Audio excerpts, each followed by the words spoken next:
Mich hören, Ralf Süthoff hier.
Good morning, good afternoon, good evening, wherever you are. A warm welcome back to the CHAR Annual Conference 2021. My name is Ralf Süthoff. I'm the director of the Center for Humanitarian Action, and I'm really happy that you are back to our second day of our conference centered on the question 5 years, Grand Bargain and World Humanitarian Summit, time to restart humanitarian reform.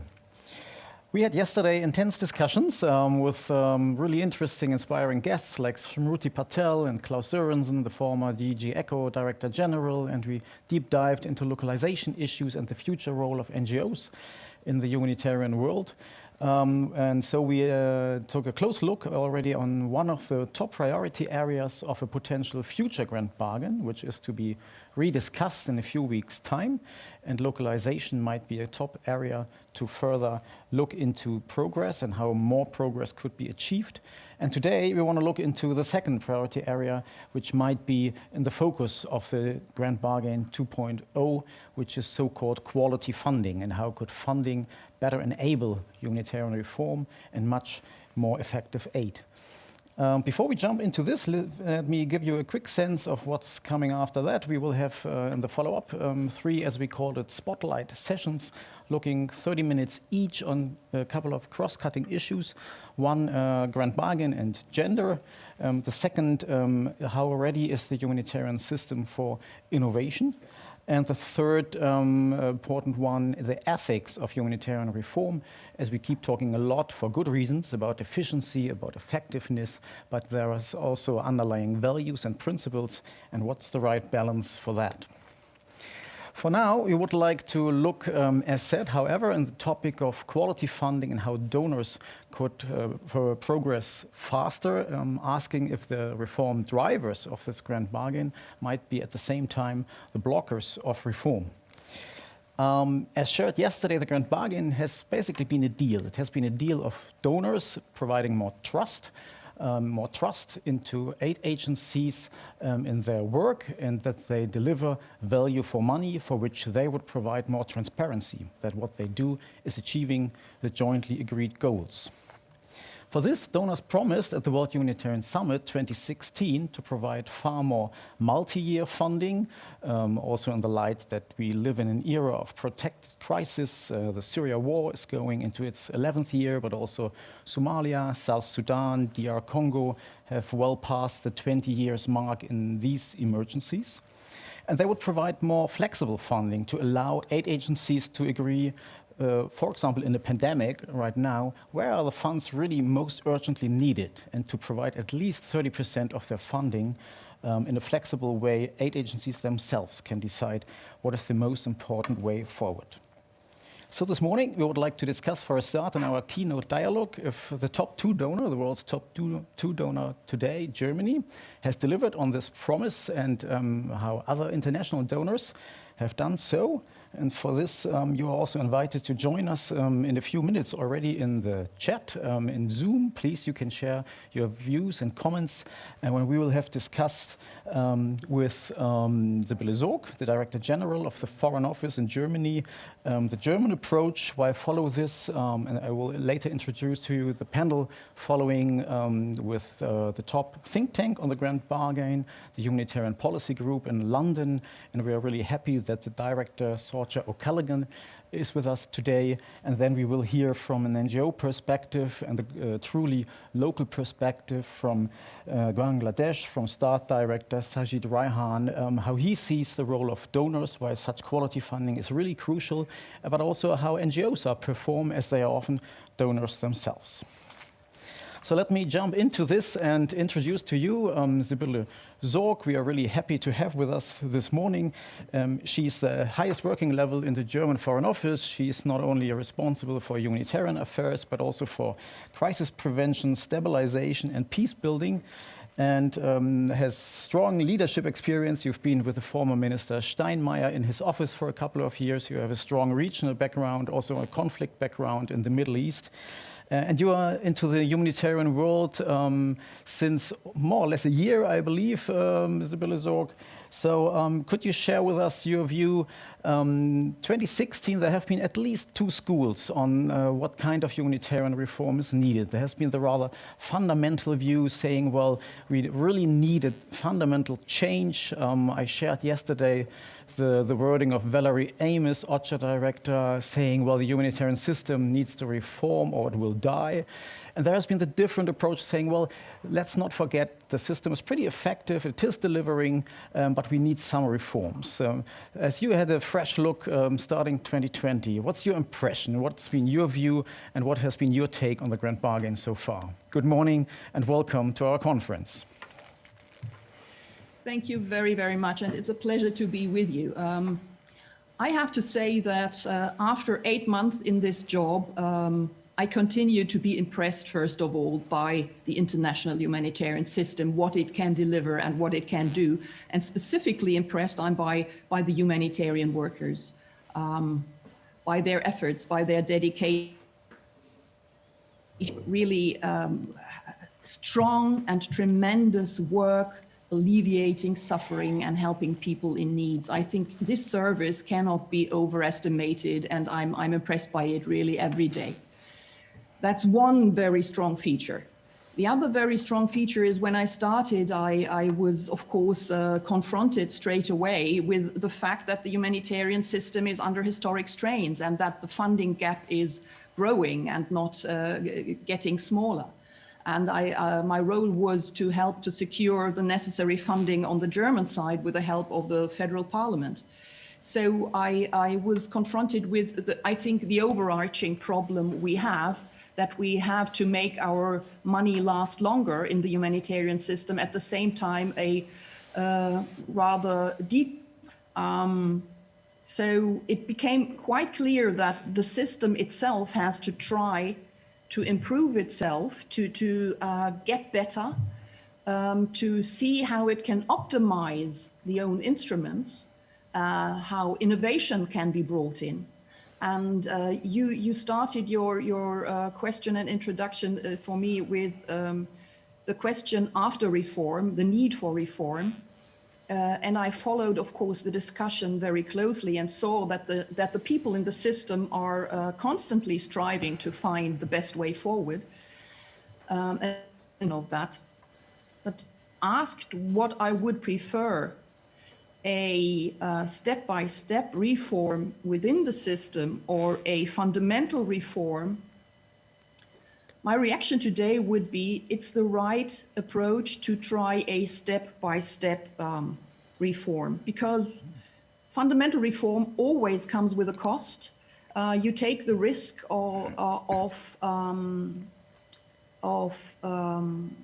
getting into a phase where you disrupt important processes that are constantly needed to help the people in need. And the humanitarian system, I think, has a task that cannot be put down for only one day. So the reform has to be careful, and it has to take place within the system. That would be my first reaction. So the system, in a way, is in a situation where it has to optimize itself, and the Grand Bargain has to take on this area of expertise and has to bring it forward. Many thanks for this intro.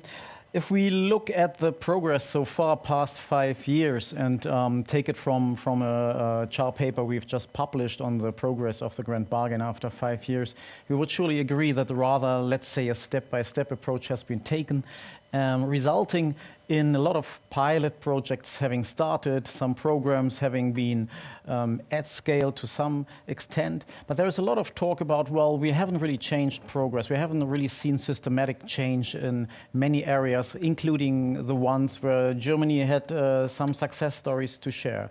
Would you agree that there is much more needed, even on the side Germany has made progress on?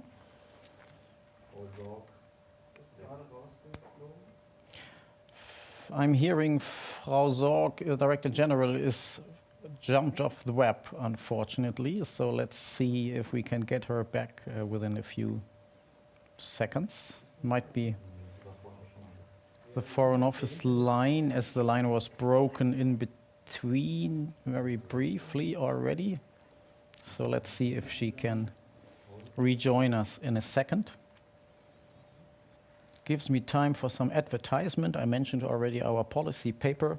So please take a look. We published it a few days ago in English and German.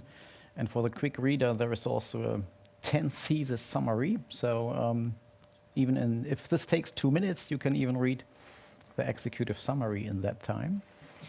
But I hope after that we can rejoin. Otherwise, we would probably jump into the panel in a second. So let's see if we can rebuild the connection. Surely a key issue for us has been, when you looked in the paper, that the challenges have been on many donor sides, that the delivery on the commitments, for example, to provide 30% of flexible funding, only less than half of government donors at least have really shared concrete results and have achieved this after 5 years, which is of course a bit disappointing. Adding a bit some housekeeping, because probably I should have mentioned from the beginning that you can have further discussions yourself also on Slack. If you want to register on Slack, this gives you the opportunity not only to chat during this session, but also afterwards, after the conference, even to network you and to see what's the outcomes of this conference and how you want to approach even the Grand Bargain conference in June. If we can't get back Frau Zorg in a second, I would propose we bring Sorcha O'Callaghan into the debate, as this was the plan anyhow, to bring her in as long as Sibylle Zorg can be with us for the keynote dialogue. I hear Sibylle Zorg is back, so I should have probably threatened to move on before to give some incentive to the web. But let's try. Director General Zorg, can you hear me? I can hear you. I don't know what the problem is, but sometimes you are freezing in front of me, and I cannot take part any longer. So let's try to use the time we have for the next Right. interchange. Perfect. Same here. Maybe the line at the other end was freezing for some reason as well. But we heard you almost until the very end, I believe. What I tried to share as a question is, would you agree to, for example, CHAR analysis that many success stories Germany also has inspired in the Grand Bargain have been still rather on a pilot project level and not really changed processes and structures so far? Is that a fair summary, or what would you analyze if you look at Germany for a start? Yeah. Look, I think the assessment would be that the Grand Bargain is, in a way, a success. A lot has been achieved, but of course, we are not at the end of the journey. More needs to follow, that's for sure. But if you want to look at what has been achieved, I would say that there has been a significant shift to a more efficient system. For example, if you take cash assistance, if you take harmonized reporting, if you take quality funding, I can certainly see progress in these areas. But the humanitarian system is a huge enterprise, so it takes time, and that means that we need to continue our work. We've taken part in all the different work streams of the Grand Bargain, and we think that specifically the progress that has been made in flexible funding is one that has to be highlighted. From our German perspective, we were able to increase the share of flexible funding in our overall humanitarian assistance to 37% for the first time. That's a huge step.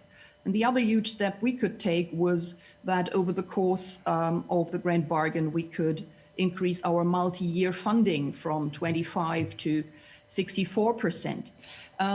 Having said that, you were asking about pilots and programs and whether we are already perhaps one step further coming from pilot projects to real implementation.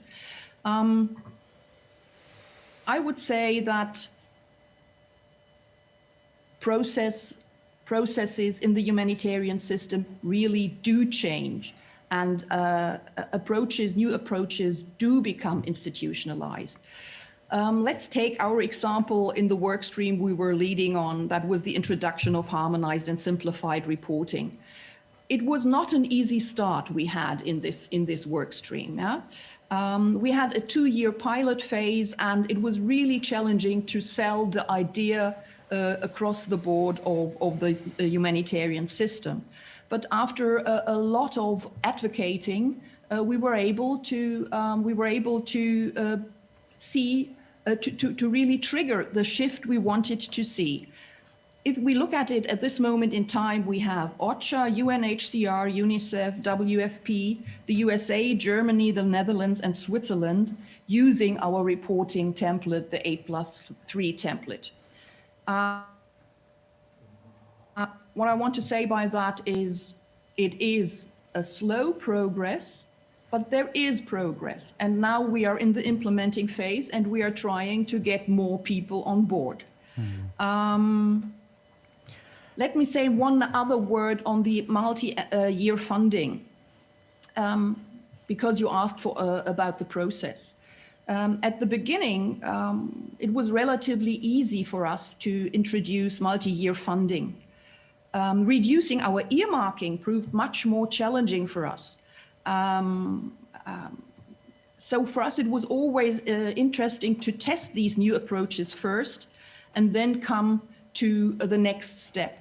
The response to COVID-19 was a real catalyst in that area, because it made clear to everybody how important flexible funding, important it is that we learn from that and introduce and implement it much stronger in the future. So we have transitioned from testing to increasingly using flexible funding. I only want to point to the different regional funds, the pooled funds, the newly introduced regional pooled fund for Central and Western Africa, country-based funds. So these enable us to be swift and flexible. And these funds are drivers to change in itself. So again, I can only say there is progress, but we are not at the end of the story. We have to keep up our efforts in that regard. Many things, maybe choosing the topic of pooled funds, and if we take this example, and there has been substantial progress, and Germany has increased its funding for pooled funds, which are supposed to be more flexible, who can be pretty localized on the country level, etc. At the same time, the goal to share at least 15% of funding to pooled funds, Germany hasn't achieved itself. If we look at the multi-year funding, the figures shared by the Foreign Office are very impressive. At the same time, it's very hard to analyze where these funds have gone to and to recheck, if you know what I mean.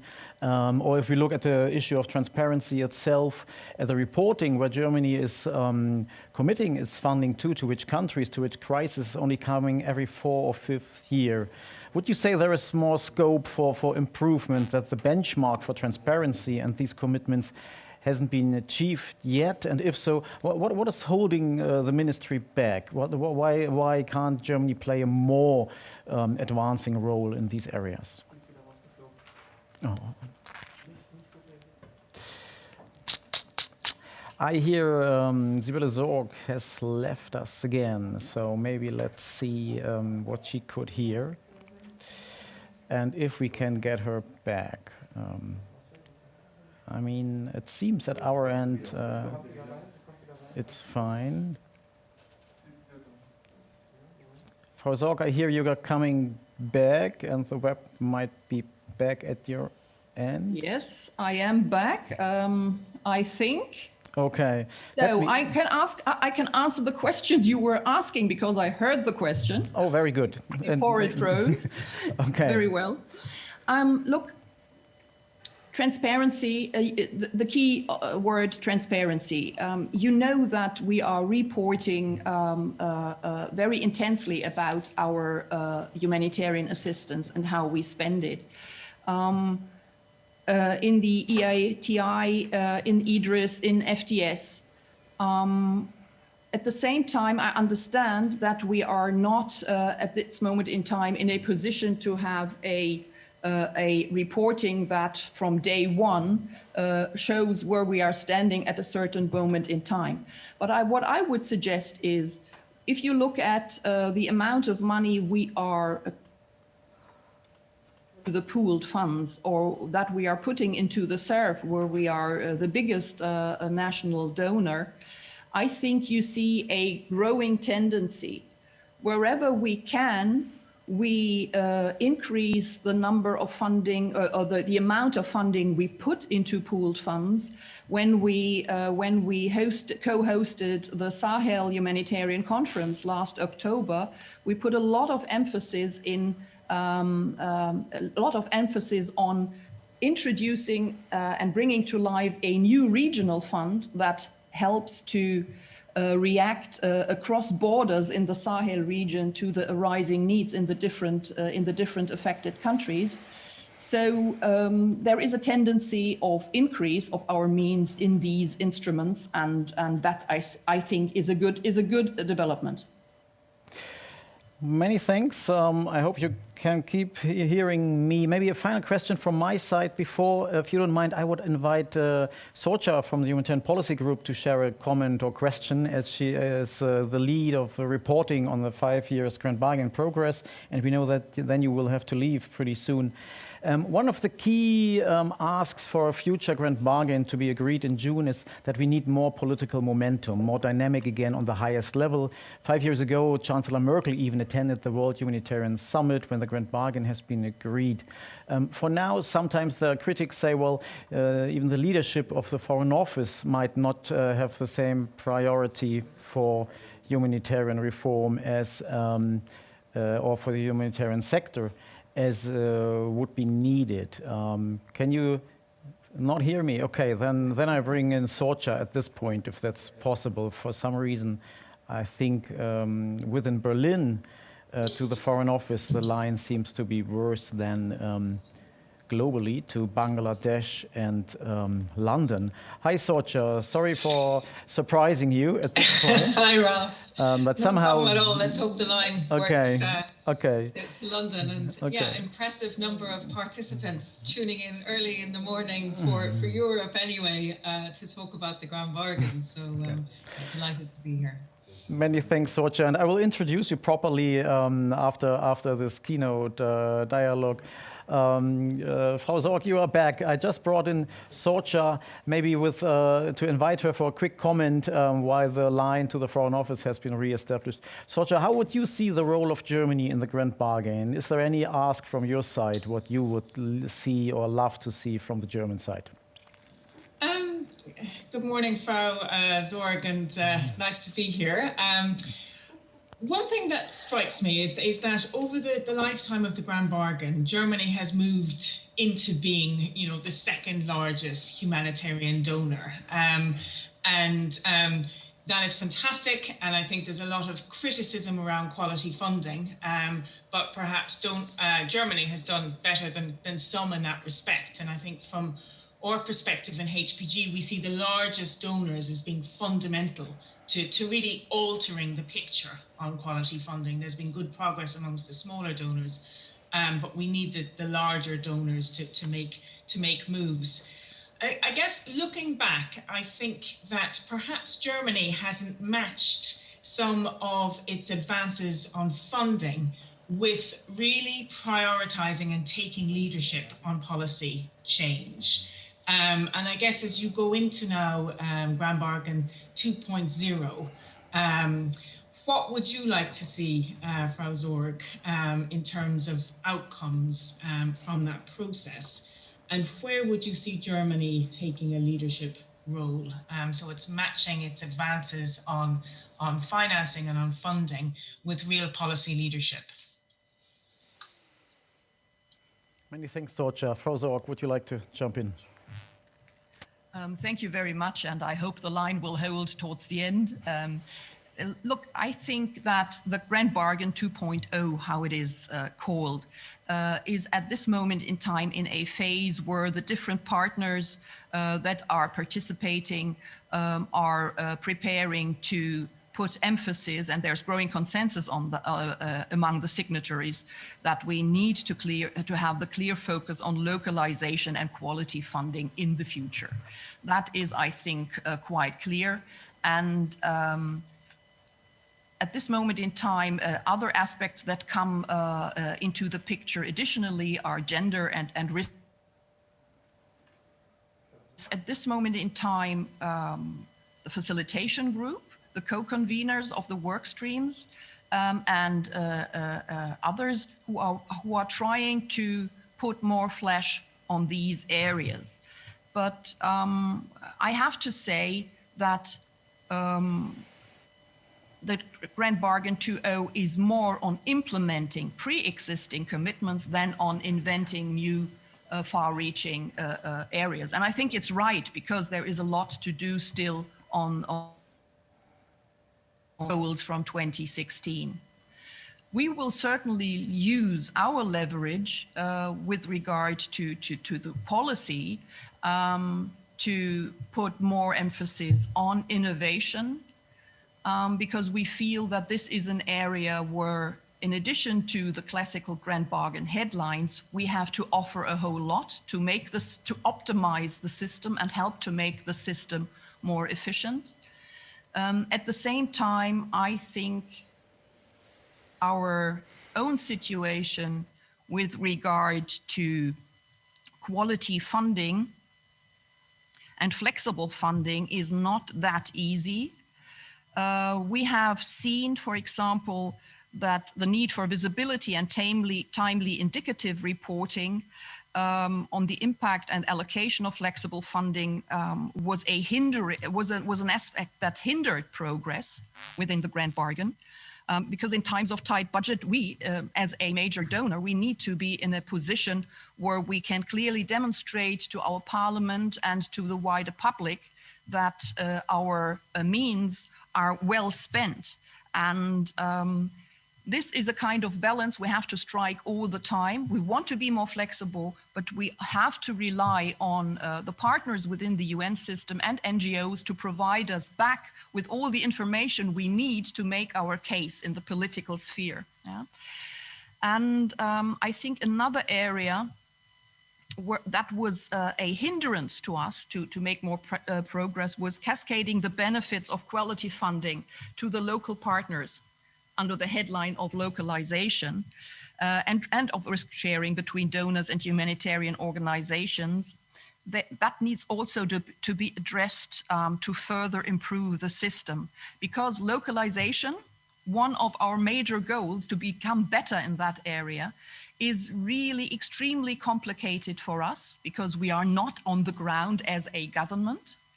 And we have budgetary laws that really limit our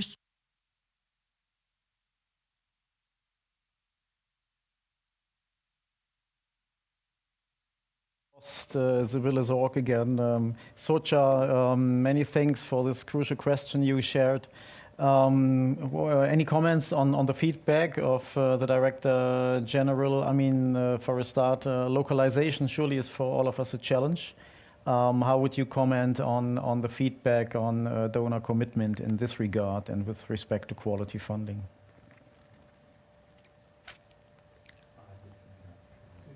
Oh, we have to unmute. Okay. Now we can hear you, I believe. Okay.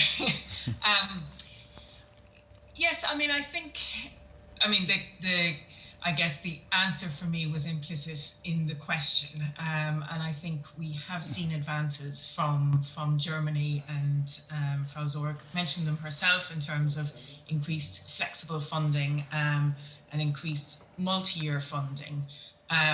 We've seen Germany take a real policy lead in terms of anticipatory financing, but I think what would be great now for the next year, 2 years of the Grand Bargain, to see, that level of policy commitment from Germany. We heard from Frau Zorg that local humanitarian action is a policy priority. So what can we expect to see from Germany in respect of that, and how can they use quality funding as a way perhaps of ensuring more institutional funding for local actors? How can they push their partners, UN partners, but also NGO partners, to ensure that some of this flexibility that they're affording, perhaps at the macro level, is reaching local actors? The constraints that she mentioned in terms of transparency, in terms of visibility, in terms of providing assurances to Parliament and to taxpayers in Germany, that's not unique to Germany. That's a challenge, and that's a tension that each donor has to grapple with, and it's certainly very important, but how to work within those constraints to move forward on these commitments. And we can come to it later, but I think what we've really seen is that there is a need to move perhaps away from this, as you called it, Ralph, a deal, where it's a quid pro quo, where donors move and then aid actors move, and we're in these kind of constituency groups where each is almost waiting for the other to make a move. And can we move towards more of an alliance where we see champions on specific issues really driving through change and not really waiting for the other side to make a change? What can we do to get champions working together to drive to change? So we'd really like to see Germany taking on that mantle, given that it's now the second largest donor. And, we heard a lot yesterday about the US now, perhaps politically being a little bit of a constraint on change over the last few years, and that there was an opportunity for the US to move forward. I would argue that Germany is in a similar position, and we see with, FCDO has been playing an important policy role in relation to the Grand Bargain, is perhaps more constrained currently. And so there's an opportunity and a space, I think, for Germany to play a more significant role. Many thanks, Sorcha. As I'm not sure if we can re-establish the line to the Foreign Office, which is actually 300 meters from here. Let's continue, and it's overdue to properly introduce you. Sorcha, you're a lawyer, you're the director of the Humanitarian Policy Group at ODI. You've been very much into protected crisis. You know the British Red Cross from your past, as well as the NGO world, for example, coordinating the Sudan Advocacy Coalition. So you have such a broad horizon, and HPG, your think tank, has been in the lead for 5 years to report year by year independently on the progress of the Grand Bargain. So there's a lot to share, I'm sure, from your analysis, especially on quality funding. But maybe if we take one step back for now, if you try to remember 5 years ago, what have been your hopes related to the summit, and what have been your expectations, and why was there such a need for reform from your view?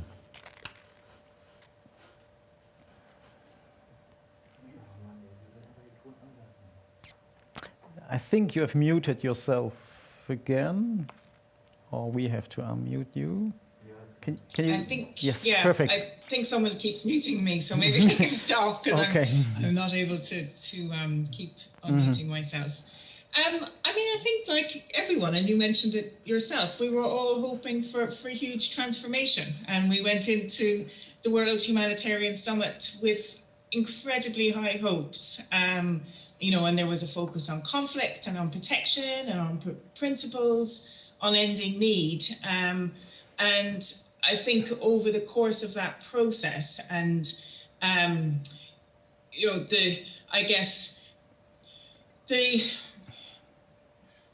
It was obvious, I think, coming up to that process when there wasn't political participation, that we weren't really going to get the level of political engagement that would have provided perhaps some of the transformation that all of us was looking for. And I think what emerged out was something much more constrained. So a focus on efficiency and effectiveness within the system, rather than really thinking through actually what can we do to prevent and tackle conflict and their effects on civilians. How do we put people at the center of humanitarian action? And that is an agenda, I think, that's been really missing, and that we haven't seen progress or sufficient progress over the last 5 years. So I think that kind of hoped for transformation and that groundswell of optimism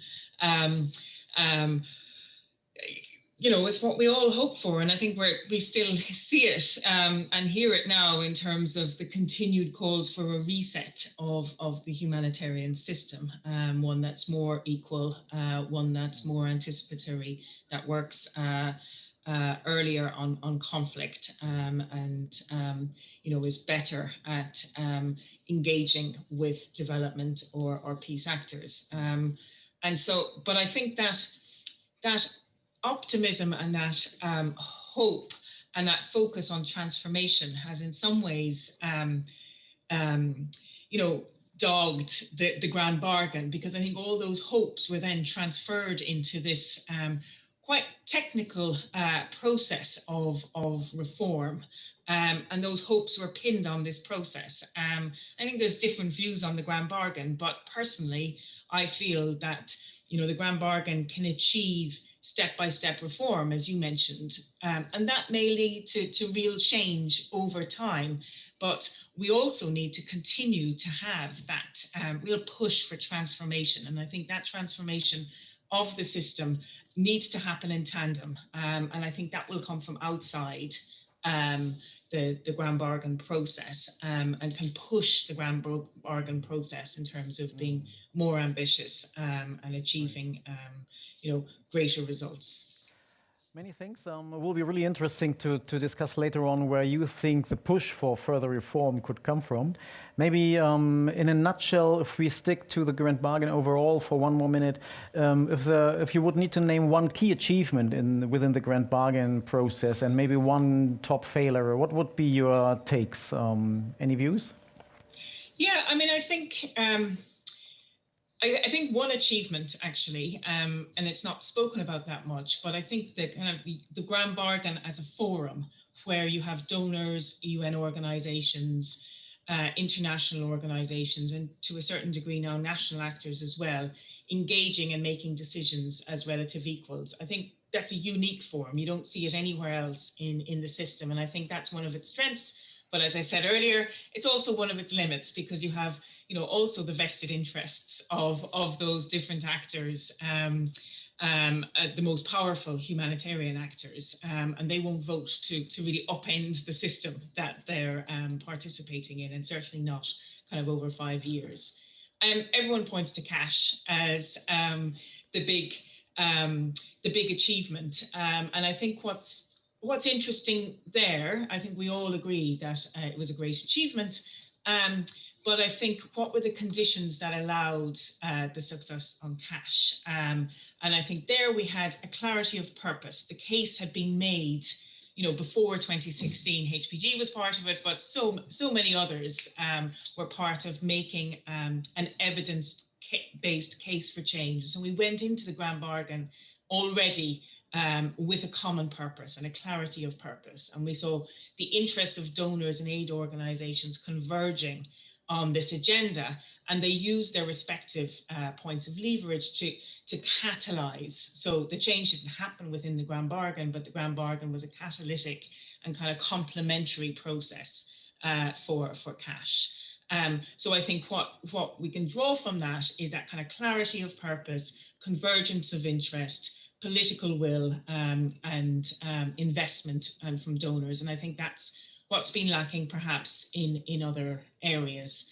And even the cash work stream itself, where, there's been difficulty in terms of the cash coordination mechanism and its needed political decision making. You see that actually kind of the vested interests of different actors mean that it hasn't, we haven't been able to get a resolution of that to date. So it brings me to places where there's been less success. I think workstream 4 on reducing duplication and management cost, where I think there hasn't been, a clear clarity of purpose and a common agenda. There hasn't been that commitment from different actors, and in particular, there's been a lack of donor attention, and it means that this work stream, I think, in particular, has failed to deliver on its original ambition.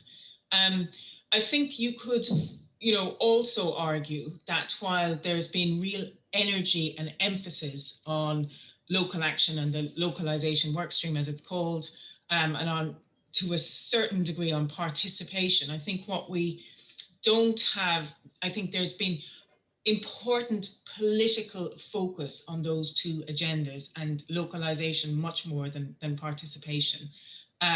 But we haven't had that kind of real commitment and that real kind of drivers of change. And I hope that that can happen in the next iteration of the Grand Bargain. I think it's really important that even though we haven't seen that same momentum, I think the case has been made to a certain degree through the Grand Bargain for localization. We went into the Grand Bargain 5 years ago with this being a kind of an agenda that was being pushed. I think the case has been made now for localization, and we have Germany saying, that it's a policy priority. We have Australia, it being their #1 policy priority. The UK is making some commitments in relation to localization. Denmark, a number of donors are really now saying they want to move this forward. And I think that wasn't the case 5 years ago. Hopefully we can now get momentum on localization in a way that we haven't had to date. Many things, maybe quickly jumping only on the example of reporting, assessments, bureaucracy on the donor side. If we take the example of donor assessments and individual donor assessments, which is a major issue in terms of bureaucracy for aid actors, for example, especially by the British government and the European Commission, there has been a promise to decrease these individual assessments, meaning that governments send teams and ask for independent evaluations of the needs on the ground of the operations and NGO is operating, etc., and sending these teams and these processes again and again to the operational level, and each government doing it on its own, versus agreeing, which was the promise, on joint assessments, as the questions, of course, are pretty much the same. At the same time, we see this very governments pushing for these reforms, like the British and the European Commission, have doubled the number of individual assessments over the course of past years. If we take this tiny example, how come there is such a gap between the commitment and the overarching goal versus maybe an accountability debate, believing, well, we have to follow up on our own, we have to fix this on our own, and we can't really stick to what we have promised 5 years ago? Yeah, I mean, I think it's an important question, and we heard from Frau Zorg in terms of her constraints that she has in terms of ensuring that there was visibility and an ability to report back to domestic publics and parliaments on what Germany was funding. And I think that relates back to this need for needs assessment.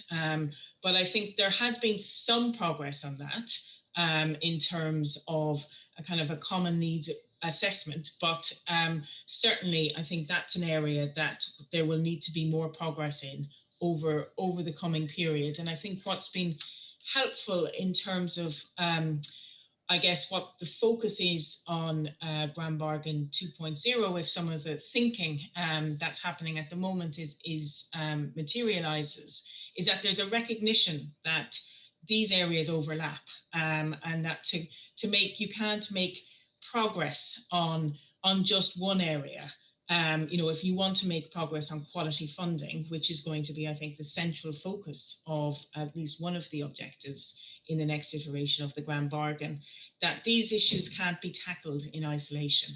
Quality funding does require kind of movement on needs assessment. And I think there has been, some progress on joint needs analysis. But there is a requirement, as you say, for donors to come together around that and make sure that the assessment tool is actually used by a number of different donors, and they're not making the demands, as you say, which creates such inefficiencies and bureaucracies. Many thanks for this overview already. Maybe jumping on the topic of quality funding of governments for now and moving a bit beyond the German role. If you can share with us in a few weeks' time, you will share your final analysis of the Grand Bargain progress also on this front. What's your take? What has been the progress if you look into the international donor world? So on quality funding, I mean, I think one of the things to say there is that, it's an area where I think there's real frustration and a sense that, this process has been blocked. And we do have to remember that, there were two separate work streams and then they were brought together. And so there's been a lot of kind of discussions through the Grand Bargain, especially in the first 2 to 3 years. And I think many aid organizations feel that they've done their bit, that they've increased the quality and the granularity of their reporting, they've increased transparency, and it's time for donors in particular to move faster and move further. But if I go back to what we were talking about in terms of cash and some of the conditions for rapid change, one of them is this kind of clarity. And I think what we've seen and what Frau Zorg pointed to as well is that, we can talk about quality funding, but it's actually much more complex than we originally envisaged. And each donor has a slightly different set of parameters that they need to deal with. They will need to manage these kind of risks and accountabilities in slightly different ways, depending on their own context and their own administrations. And so there isn't one single solution across the system. And I think that then plays into kind of the level of momentum and the level of change. And we're in a situation now, which I would say is possibly more difficult to where we were in 2016, where there's greater scrutiny of aid budgets, and we're facing a global recession. So many donors are fighting to retain the levels and the scope of funding that's currently available. And I think many donors, despite aid organizations' rhetoric of transparency, that actually that talk hasn't really been matched with reality. And so there's still some way to go to really to ensure the trust of donors on how aid is spent, particularly, I think, amongst some of the larger agencies. And so I guess they're the kind of, that's the environment that we're in. And I think perhaps also worth mentioning, and we'll say this in the annual independent report this year, that although progress has been slow, there is some progress being made, and perhaps more actually than people perceive. I think the issue here is that the real progress is often made amongst the smaller donors. And so you see Netherlands really as a standout performer in terms of its increasing in multi-year and flexible funding over the 5-year period. Belgium has reported it's made substantial increases in the volume of flexible funding, which is now at about 68%. We heard from Germany, Ireland, and other, the Nordic donors as well, have made significant moves over the past 5 years. I think the difficulty is, though, is that some of the larger donors, and I guess the US and ECHO in particular here, haven't made that level of transformative change. And therefore, as a percentage, the shift in quality funding hasn't been that dramatic. And you therefore see, for instance, WFP which is a really large recipient of funding, says that the kind of the percentage of their funding and their quality funding hasn't changed. And UNHCR, for instance, is seeing a decrease. And so what we heard from Frau's org in terms of the movement that Germany has made, we really need to see the larger donors making those types of changes in order to affect the overall picture. And in that respect, while US and ECHO have perhaps not moved as much, there are some promising signs. And so for the first time, ECHO contributed to country-based pooled funds, and it began new program partnerships with some NGOs. And so this kind of demonstrates new, small changes, but important and significant ones. And the US also made some progress in terms of increasing the proportion of flexible funding. And I guess lastly, just in terms of COVID, there's been a real suggestion that there was a backslide in terms of quality funding during COVID. But actually what we saw is, at least in the early days of the pandemic, there was greater flexibility amongst the donors towards the UN agencies. And I think that's important. Which allowed existing funds to be reprogrammed, allowed flexible funding, flexible reporting and administration, and a real swift agreement of funding. And so, while this didn't perhaps kind of trickle down through the system and the same level of flexibility wasn't afforded to INGOs, these are the types of things that we really need to scale up and make sure that there isn't a reversal on now that perhaps COVID isn't kind of at the emergency phase, to ensure that there is system-wide progress on quality funding. Because at the moment, what we're seeing is, some development among some, particularly smaller donors, but we really need to see now system-wise change where the larger donors in particular are making advances, and some of the flexibility that we saw in relation to COVID is demonstrated kind of more widely across the system. Many thanks, Sorcha, for these deep insights into especially government donor approaches and where we stand with that. We will surely come back to you later when we talk also about other actors. You named already UN agencies. The major international NGOs are donors themselves and transmitters of donor funding. So let's move maybe on to the NGO world, and I'm more than happy to introduce our other panelists. Welcome. Good morning or good afternoon in your case to Bangladesh, Sajid Raihan. Can you hear us? Good morning and welcome to our conference. I hear you, Rolf. Good morning and good afternoon. Good afternoon, Sajid. You are the country manager of the START Fund, an NGO network and pooled fund providing assistance in Bangladesh and worldwide. You are the country director for the START Fund and a truly local representative being from Bangladesh. And you manage this since 2017 before you've been with ActionAid and other NGOs. So you have really a broad NGO perspective to share with us, and that's extremely helpful if we talk about quality funding. So many thanks for joining us. And maybe, Sajid, for a start, you could share with us a bit, why is this flexible funding, this multi-year funding, this quality funding, as we call it, why is it so crucial from a local perspective, and what are the downsides if it's not provided?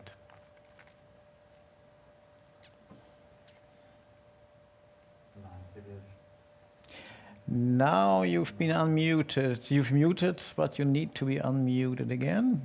Yeah. Perfect. Yeah. We can hear you. Yeah. So thank you very much again, for inviting Start Fund Bangladesh.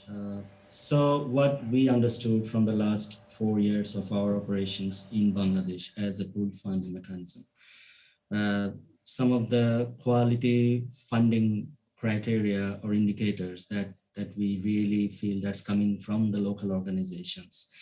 The local organizations really wish to see a kind of funding which attracts and maintain qualified human resources in their organizations. These are kind of unearmarked overhead costs so that those can be used for management, future institutional development of the organizations. and the existing organizational systems are not disrupted but it's reinforced. There is no extra conditions added from the donor.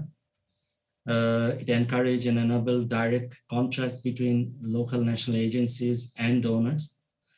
The funds are co-managed and it's accessible directly by the local NGOs. Donor encourage proposals in line with the localization commitments. It's risk facing, risk sharing, and not at all risk averting. So the local organizations really wish to understand what are the risks and really wish to share their risk and also face the challenges alongside with governments, donors, and NGOs. It has to be flexible, it has to be multi-year financing, and it should not be projectized. And so that it provides space for innovation. And then again, I mean, as we are always saying, there are issues around harmonized reporting, accounting, and meal procedures and formats between different international agencies while they are collaborating with local national organizations.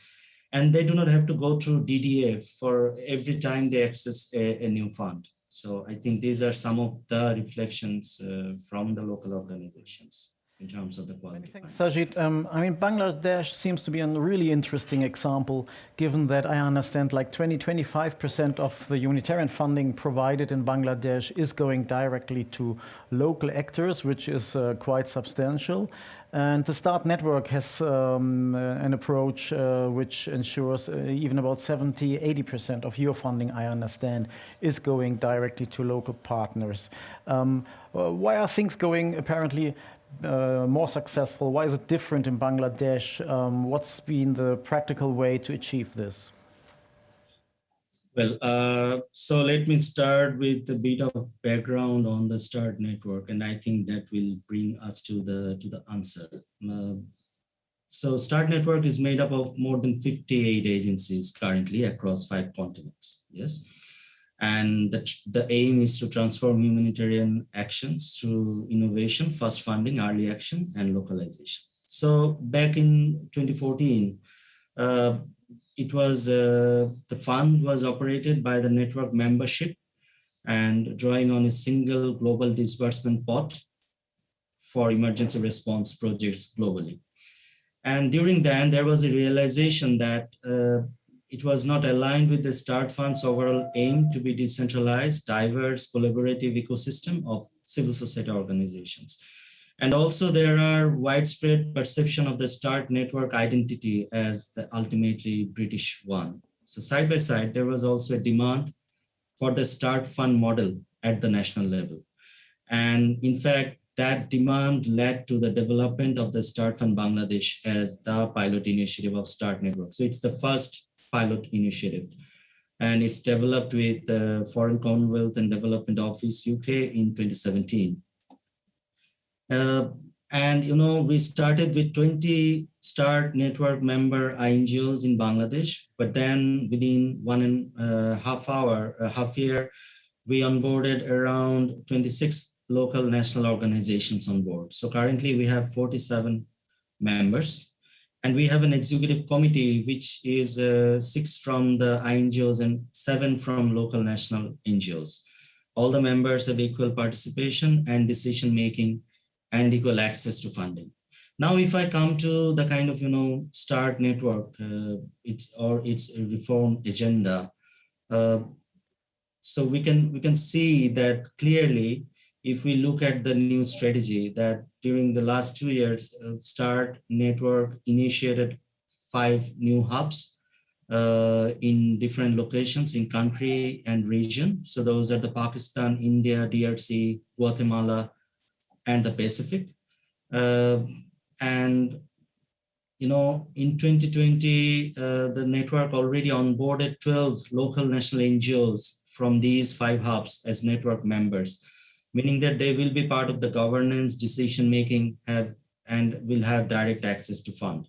So this year, there are also initiatives to onboard 5 more hubs so that we increase the number of hubs and increase the representation at the global level. It takes time because these are not projectized or piecemeal basis. And the target is that at least 50% of the hub's membership will be local organizations. So hub is very much at the center of the current strategy of START network. And the network is gradually transforming itself to a service providing platforms. And if we look at some of the upcoming design of the START network, so we are talking about START financing facility, which will be governed by the hub's members, the local national organizations and international organizations together at the international level. So how much of the funds will be allocated to which country will be defined and will be decided by members themselves. Many thanks, Sajid. So I understand the key advantage of your approach in Bangladesh is that there is truly local participation in all the forums and all the decision-making processes to ensure you have also accountability to the ones the system is supposed to serve. So pooled funds can be a major step, and it might be disappointing to you that funding for pooled funds hasn't reached the 15% mark the grand bargain promised. But may I ask you at the same time, there's a lot of talk about what pooled funds are delivering. If we take the other example of the UN-managed pooled funds, the country-based pooled funds, they share for some time now something like 26% of the funds they have with local partners. We've heard this impressive success in Bangladesh of the START network, while globally the START fund hasn't shared much funding with local partners in the past, which I understand was one point of critique to start this reform process. So what is especially then such an NGO network holding back, or what has held it back in the past, to progress faster on the localization front and to perform better and not worse than many of the much criticized government donors? Thank you, Rolf. So, I mean, what is happening in START Fund Bangladesh is also a learning for START Network, and also START Network is looking into kind of how this can be kind of operationalized, or and how we can organize the structures in other countries so that we can do the same kind of success at different countries. So START Fund Bangladesh has proved that ambitious commitments such as the one set in the Grand Bargain can be implemented and delivered.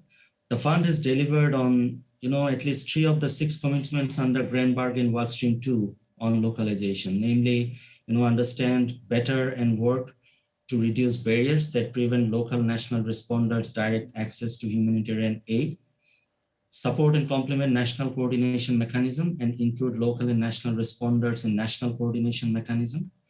And then 55% of the total START Fund Bangladesh funding going directly channeled to local and national NGOs. And in 2020 alone, the figure was around 80%.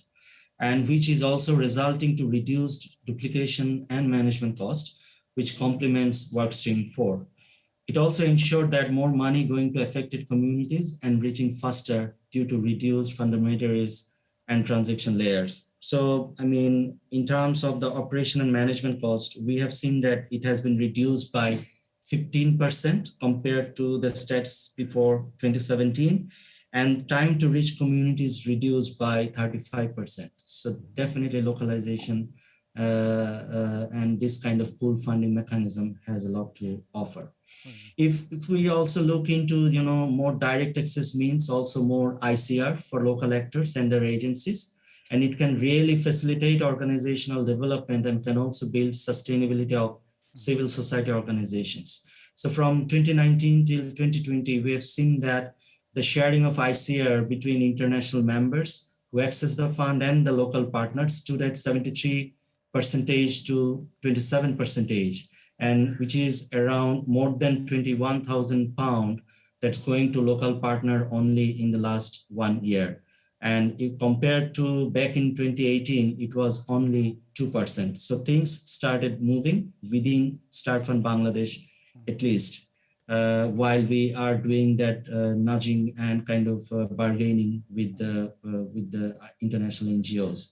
We have delivered at least 2 of the commitments under the Workstream 6 on participation revolution. So we are currently serving as the technical co-lead of the localization working group under the Bangladesh Humanitarian Coordination Task Team, and delivered on improved representation and leadership of the local national NGOs at the level of the humanitarian country team, cluster, sector mechanisms. We have developed common standards and coordinated approach for accountability to affected populations to nudge community engagement, participation in humanitarian response. And we have developed common platform for sharing, analyzing data to strengthen decision-making, transparency, accountability, and limit duplication. So for example, we have developed pre-crisis data repository and promoted the use of digital platform like Hobo. We have delivered on the commitment one, sorry.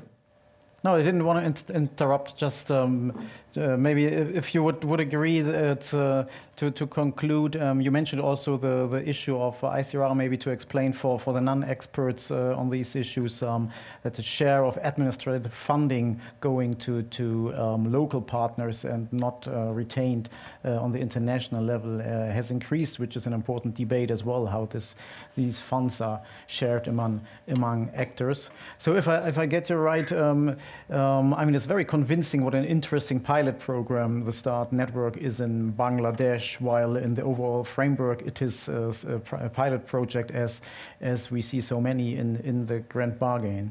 But let me come back to you in a minute, and also when we will integrate the chat questions in a few minutes, and there are surely interesting ones for your very inspiring pilot. Socha, can I quickly bring you in on the topic of INGOs as donors in the context of quality funding? In the analysis of the HPG for the Grand Bargain, even in 2020, you summarized large international NGOs have yet to accept localization and partnership approaches as this strategic way forward. That sounds like quite a fundamental critique on the role of major NGOs and networks they run.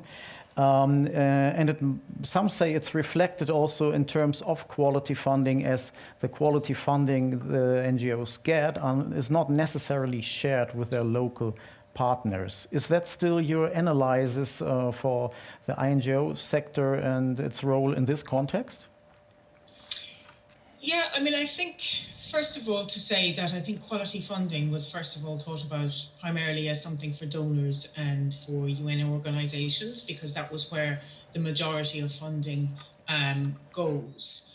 But I think what, Sajid put very well is that quality funding is not just about flexible funding, it's also about this core funding to institutions, which is so critical to the ability of national organizations being able to respond flexibly and to move quickly and to really deliver on the comparative advantages that they have.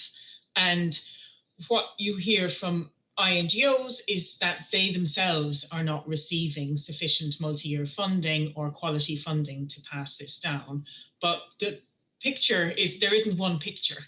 And so what we see, for instance, from perhaps more of the faith-based or solidarity organizations that have access to direct public funds and have a bit more flexibility, that actually those actors, CHS, Christian Aid, CAFOD, that they are actually extremely committed to quality funding. And so, for instance, Christian Aid have made a commitment now where they aim to pass 100% of their quality funding to national partners. I'm not sure if they're yet at the point where they're able to monitor and report at that, but that's a really significant commitment. And I think we need to see the same from some of the larger INGOs. And if they're not receiving the quality funding where they feel that they can pass that on to their national partners, they should be working with their donors to really advocate for that. And we have seen some moves. For instance, FCDO has put in new regulation that that their partners should be passing down some of that core funding down the line. So I think what it does raise questions for is where you see national actors and local actors playing, a comparatively more important role that there are real questions about, the role of INGOs and the value of INGOs and intermediaries, whether actually, what is their role in relation to some crises and in relation to ensuring that quality funding is providing enabling support for national actors who play such a central role. Many thanks, Georgia. And so yeah, I guess that's the picture that I would paint. Right. Many thanks. Maybe as a quick reaction, only before my colleague Sonia will share what we heard from the chat. Sajid, on this specific point, if government donors should fix that when they provide funds, it needs to be shared with local partners, a specific percentage, or if the commitment of NGO and UN agencies, the international ones, the partnership approach with locals should be a decisive factor to provide funds and to engage in these partnerships. Would you agree that should be a precondition for donor commitments and donor funding? On the outset, it seems really nice that if there is a kind of, fixed percentage, I say percentage, yes. But we also need to take into fact the difference between the global and the global north and the global south. So for example, INGO headquarters in offshore headquarters in the global north takes 100% of the ICR with them. So in fact, while we are working with the INGOs at the country level, we see that at least, in fact, no percent or very little percentage of the ICR is in fact, going to the South INGO country offices, which means that they are also left with no ICR to share with the member agencies while they are implementing partners. So yes, definitely that will work, but I think we also need to work in terms of the power imbalances of the North and South INGO offices, because I really feel if we really wish to approach localization from a political perspective, it is very, very important that the Southern INGO offices also hold some of the powers, and so that those powers can be distributed and shared with the local organizations. Many thanks, Sajid. Let me bring in Sonia, who will share what you have discussed in the chat, and then we will also have a quick look. You might remember if you joined us yesterday, the graphic designer is supporting us over the course of the conference, and Nicolene in South Africa is putting down what we discuss here, and we will take a look in a minute what she has been drawing so far. But for now, let me ask Sonia to share what has been in the chat. Many thanks, Ralf. I now have this very difficult job to streamline both questions from the chat for the opening panel as well as from the consecutive panel, especially also that the representative from the Foreign Office is no longer here to respond to them. But I will state some of the comments nonetheless. Many thanks also to Director General Zorg for the outline of the position of the Foreign Office and braving the discussion despite some of the technical issues that we had that we sincerely apologize for. In the chat, there was an ongoing discussion about flexible funding and earmarking. And most of the comments indeed recognize the great achievements that the Foreign Office has done in flexibilizing funding, but also recognizing that issues are indeed more broader. For example, that excessive bureaucratic demands also come from more broader budgetary law and are not up to the Foreign Office alone, but also that, for example, more critically regarding NGOs specifically are really targeted by these unearmarked fundings, and that indeed there's 0% unearmarked funding indeed going to INGOs as of now, or that more than 88% is indeed tightly earmarked. However, with the two representatives of the ongoing panel, I would like to leave the questions of earmarking and flexible funding as for now and turn to more a question of funding to local actors. I think that's a pretty big issue that will also feature in the Grant Barron 2.0 discussion. And with that, perhaps Sorcha, if you would like to take the first question, or envision some of the discussions that you have been part of. From your point of view, what will happen to the 25% target under the GB 2.0, as we've seen little progress with regard to more direct funding of local and national actors. So what do you see this happening in a future grant bargain? And then perhaps with Sajid, there was also several questions and a recognition that indeed Start Fund is doing a lot to increase funding, more direct funding to national and local actors. But the question to you, Sajid, would be what, if at all, is the role of the government of Bangladesh in the success story that you depict? And should, for example, governments engage with donors to promote direct funding to local actors more directly? With that, I'd hang back to you. Thanks, Sonia. Sajid, maybe we start with the last question. What's the role of the government of Bangladesh, and how do you see interaction on this front? All right, thank you. So before going to that particular point, I think we also need to make it very, very clear that Start Fund Bangladesh is a civil society managed pool funding mechanism. Yeah. And then when we talk about, we talk a lot about, shrinking political space of the civil society. So we have to be very, very clear in terms of our engagement with the government, whether the government occupy the space of the civil society. So that's very, very important. Yes, because the decisions are being made by the local, national, international member organizations who are part of the platform.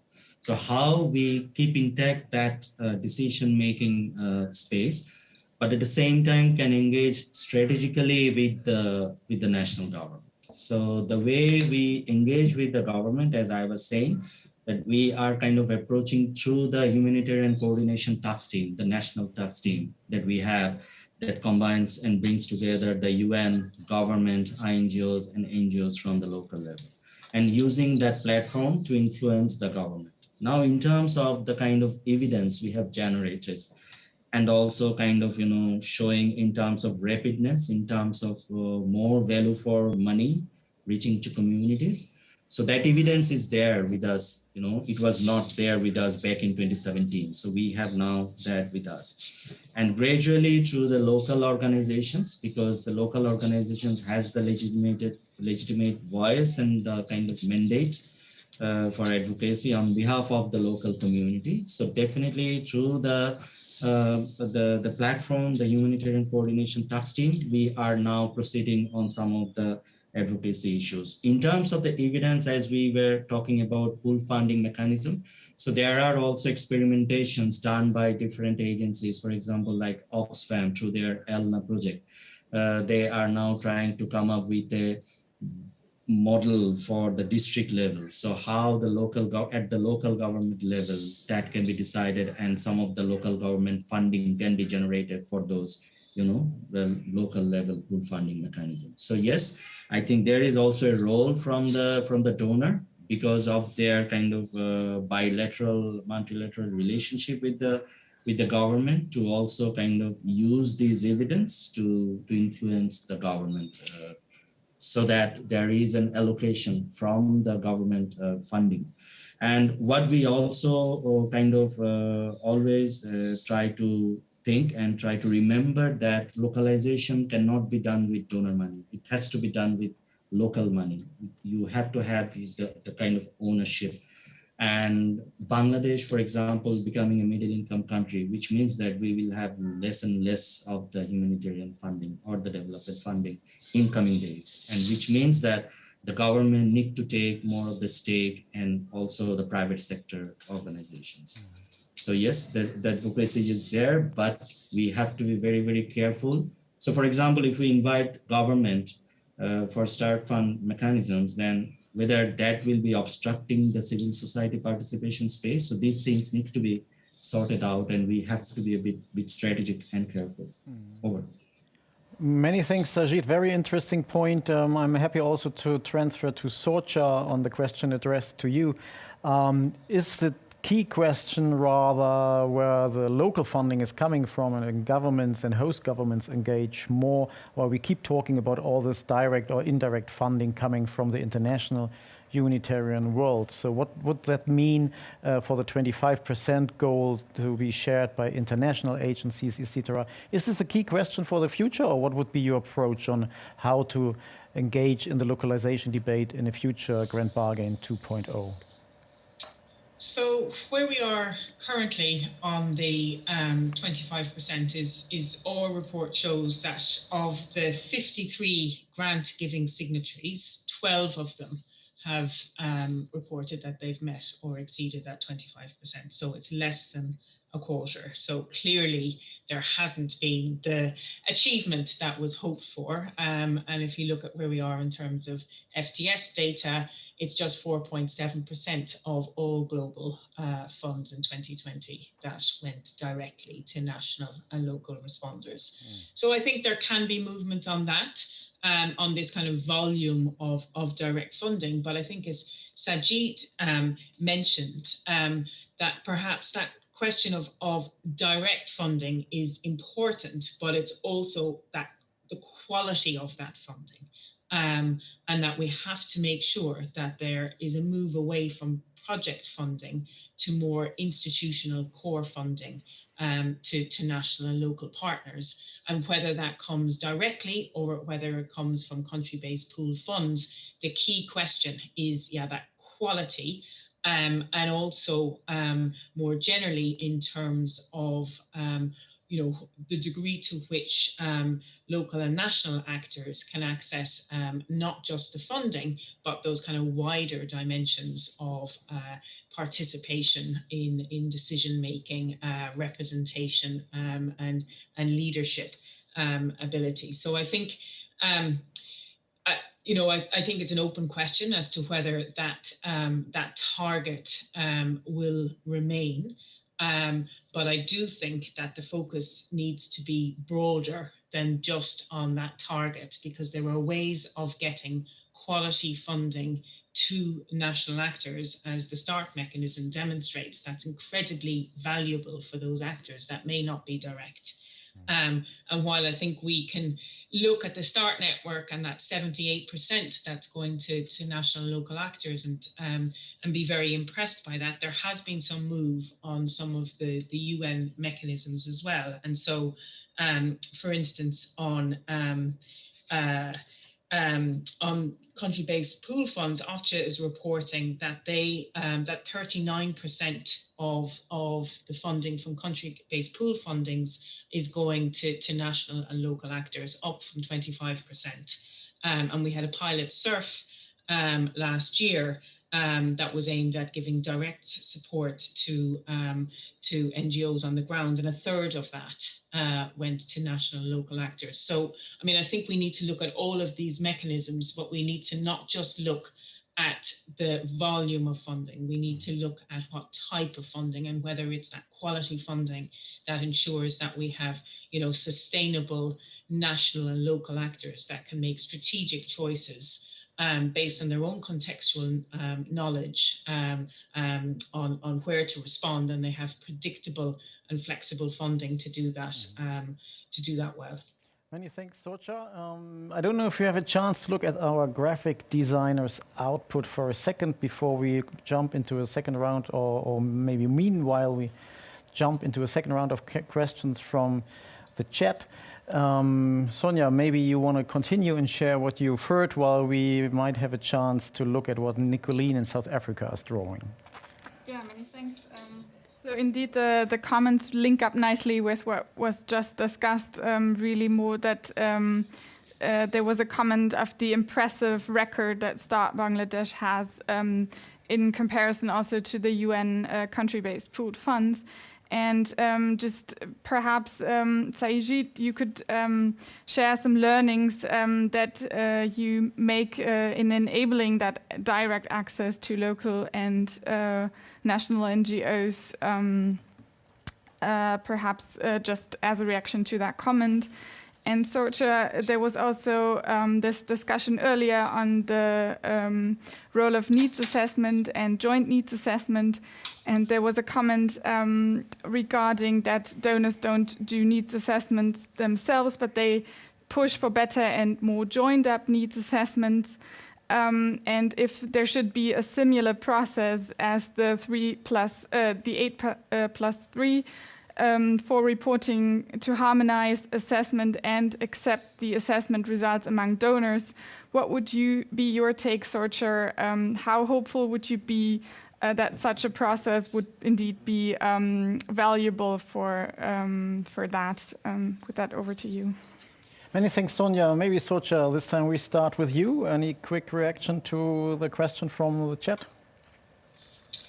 Yeah, I mean, I think needs assessments are very important. I'm not sure that it's going to be the central focus of Grand Bargain 2.0, which I think will focus more on quality funding and the different elements that would feed into that. So I think while there is recognition that there needs to be joint needs analysis and that donors and agencies need to support these and on the part of agencies participate in them.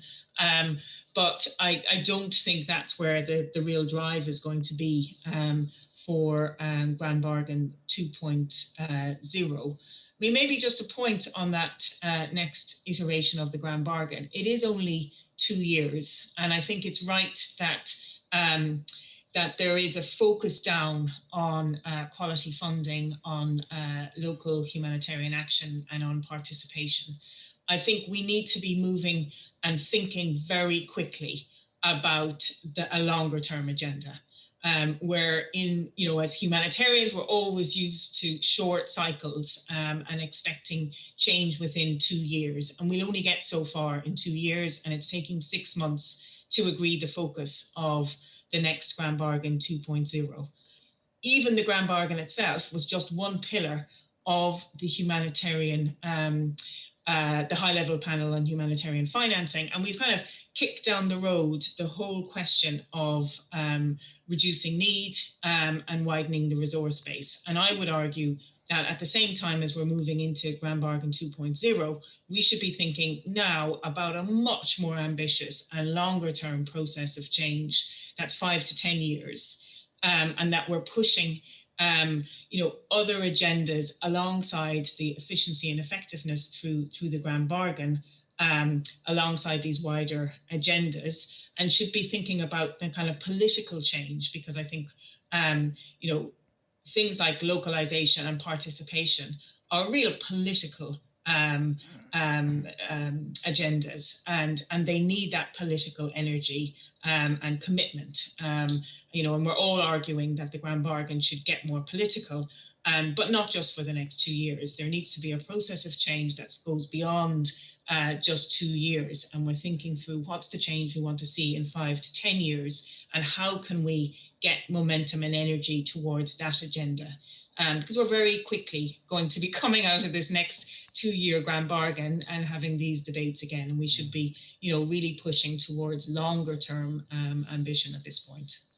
Many thanks, Sorcha. Maybe Sajid, and if you had to name one key learning from Bangladesh Start Network before we start our final round and you have a final word on this debate, what would be the number one learning everybody should remember after this?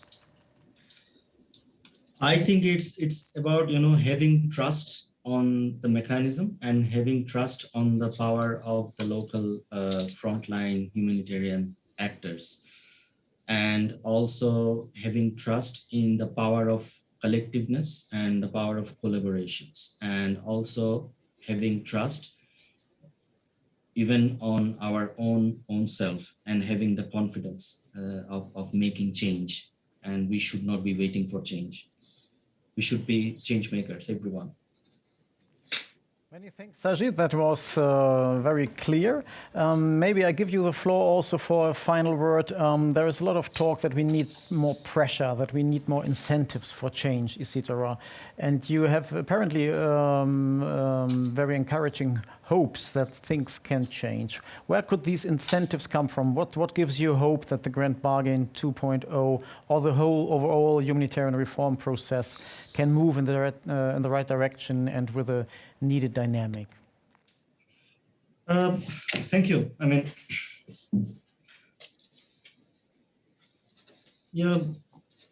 the grand bargain can be green bargain, yes, if we do not stop following the business as usual and if we do not initiate reform immediately. So what are some of the reform agenda and what is the most important reform agenda for me at this point of time and from my realization?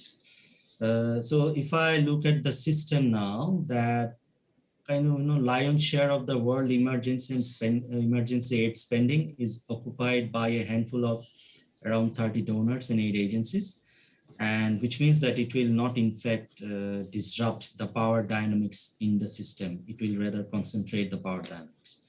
And what we see that the bilateral donors channeling the bulk of their budgets through large multilateral UN agencies, which is not also a good enough strategy to influence UN reforms.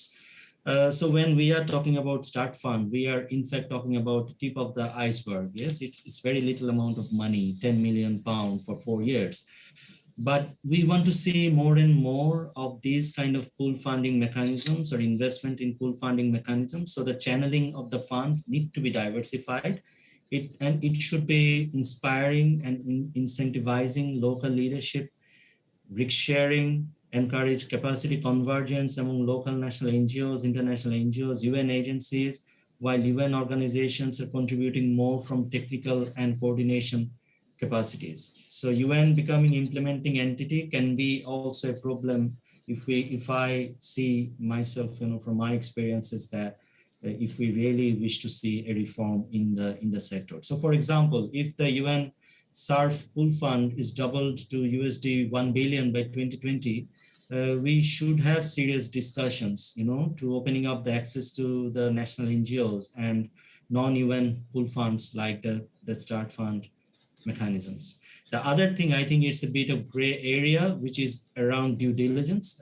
Yes, we need it, but can donor agree to a common set of indicators, and can we pursue a common due diligence passporting system and framework? Because NGOs are, they are fed up with, doing DDA for each and every project they have to access. So how we can come to a decisions in those few aspects, I think is very, very important. Over. Final words. Sorcha, before I give you the floor for a final word, and on the question, if the system can change, how can it change? Can it change from within? Let me quote your think tank. 20 years ago, ODI published something on the cultures in the humanitarian system. I quote, "The competition for funds exacerbates institutional cultures that foster agency alliance over system-wide loyalty. It fosters cultures where staff commitment to coordinated outcomes is neither required nor rewarded." Is that still an issue today? And if so, what would you hope where more pressure, as you just mentioned yourself, more political incentives would come to real reform? So absolutely, I think it's still the same. And you only have to look at the cash coordination mechanism to see how institutional interests have trumped a commitment to something that everyone sees as necessary to move forward on cash. So I think those same issues are persistent and they will remain the same. And so I guess I would point to a few things. I think the first thing, the Grand Bargain has been, to date, largely driven by policy and technical experts. They've done fantastic, in some places, work, but I think it's time to get political, and it needs to elevate it up to the principles of the large agencies to actually move forward and drive forward the change, informed, of course, by their expert policy advisors and at the technical level. But we need to see that change, and we particularly need to see the change amongst the larger actors if we're going to see the systemic change. So I think we're all convinced that the grand bargain needs to be more inclusive, but we need to be careful that that doesn't take the spotlight away from the need for larger actors to move. I think we need to move away from this quid pro quo deal and get into constituencies of champions, where if we see, for instance, UNHCR move forward unilaterally on multi-year funding and flexibility to its partners. So maybe if we can find UNHCR, others to champion on a particular agenda, to drive it forward with donors, with UN and NGOs, both international and national actors working together as a kind of an alliance rather than this quid pro quo deal. I think that's really important. Quality funding, I think there's opportunities to really hone in on which actors are providing value in the system and make sure the quality funding is reaching them rather than this kind of idea that we cascade it through the system. And the last thing that I would really emphasize is that we don't focus just on, the important but limited elements of the grand bargain, and we're thinking much more long-term, and we're having a more ambitious agenda around those other elements that were in the high-level panel for humanitarian financing. So that's where I see, the need now to move in terms of grand bargain 2.0. Thank you so much, Sorcha. Thank you so much, Sajid, for this really inspiring, even encouraging panel. I hear from you, Sorcha, for example, you also think about extending the grand bargain maybe even to 2030, like the Sustainable Development Goals, and to align this, as we discussed yesterday, and to have a really multi-year approach also on the reform sector itself. Thank you so much. It has been really interesting. We have to close now. Apologies for the hiccups in the beginning, and thank you so much for making this a really running panel in this part. Thanks for joining us. Stay with us if you can, and same to you in the audience. We will continue in less than 30 minutes, jumping on the spotlight sessions on gender, on innovation, and on ethics. So please stay with us. And in the break, if you wish, we will share again the graphic, which tries to conclude a bit what we discussed in the past 90 minutes. And then we will move on for the second part of this day. Thank you, Sorcha. Please join us next time again. Thank you, Sajid. It has been a great pleasure, and have a good day. Rolf. Bye-bye. Thank you, Rolf. Thank you, Sorcha, and thanks to all the audience. Bye, Sajid. Bye-bye.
Welcome back to the CHAR conference on the 5 years grand bargain and humanitarian reform.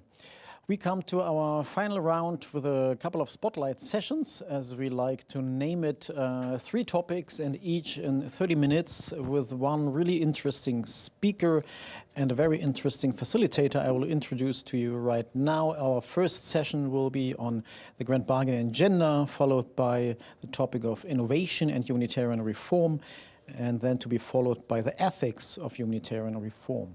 Right now we focus on gender issues, and I'm very delighted to hand over straight away to my colleague Goda. She's a CHAR research fellow, but right now based in Rome, and she will facilitate this session and introduce the session to all of you, and then I only come back to share from the chat what you would like to bring in. So over to you, Goda, for this first spotlight session.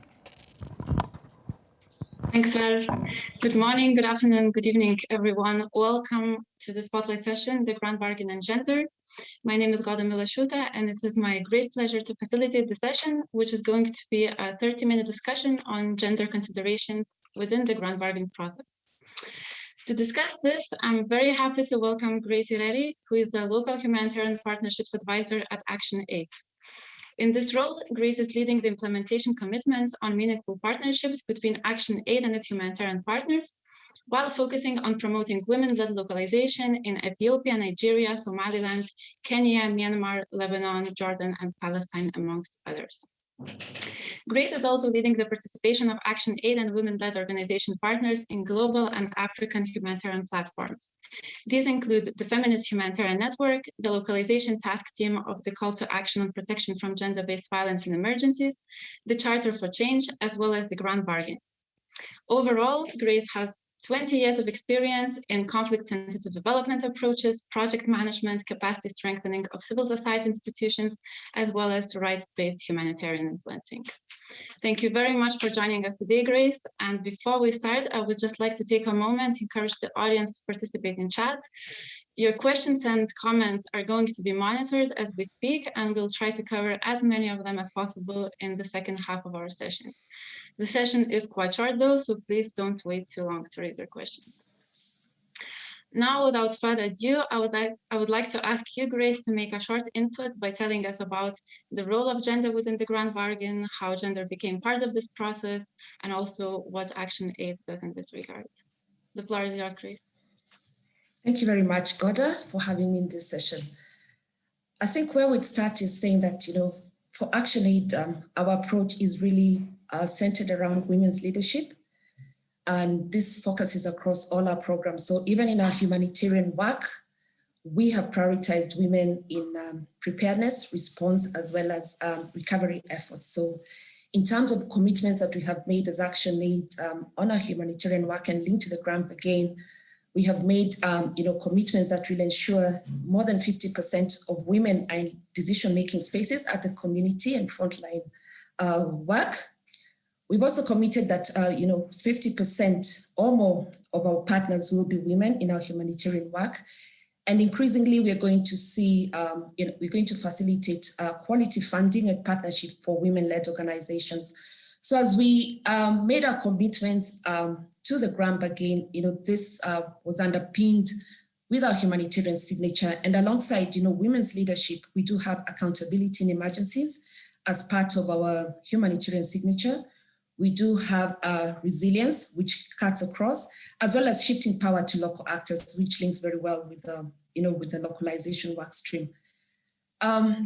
So once we got onto the Grand Bargain, making our commitments, alongside other organizations that are promoting gender equality and transformation of the humanitarian system to make it work for women and girls, in crisis-affected contexts, we realized that the Grand Bargain was gender blind in terms of indicators, as well as in its governance structures. So there was no participation or recognition of gender even within the facilitation group. And so together with other like-minded organizations from 2016, we've been working under the umbrella of a lobby and very strong group called the Friends of Gender. And over the last 3-4 years, we have consistently made the voice of women count in this space. So we've been putting out guidance on how to monitor data that comes in terms of the signatories reporting in their annual reports. We've also been advocating for the place of gender and women and girls, transformation within the governance. We have been asking for opportunities to directly participate in the decisions that are being made at the grant, within the facilitation group. And alongside that, we've also increasingly reached out to women-led organizations in different countries, sharing with them what the grant bargain is. And over time, we have seen them take interest and even hold us accountable, even as signatories, in terms of how much we are publicly sharing on our commitments to the grant bargain. And more recently at the national level, really looking at what the grant bargain means for women and girls and their organizations at the national level. Back to you, Gada.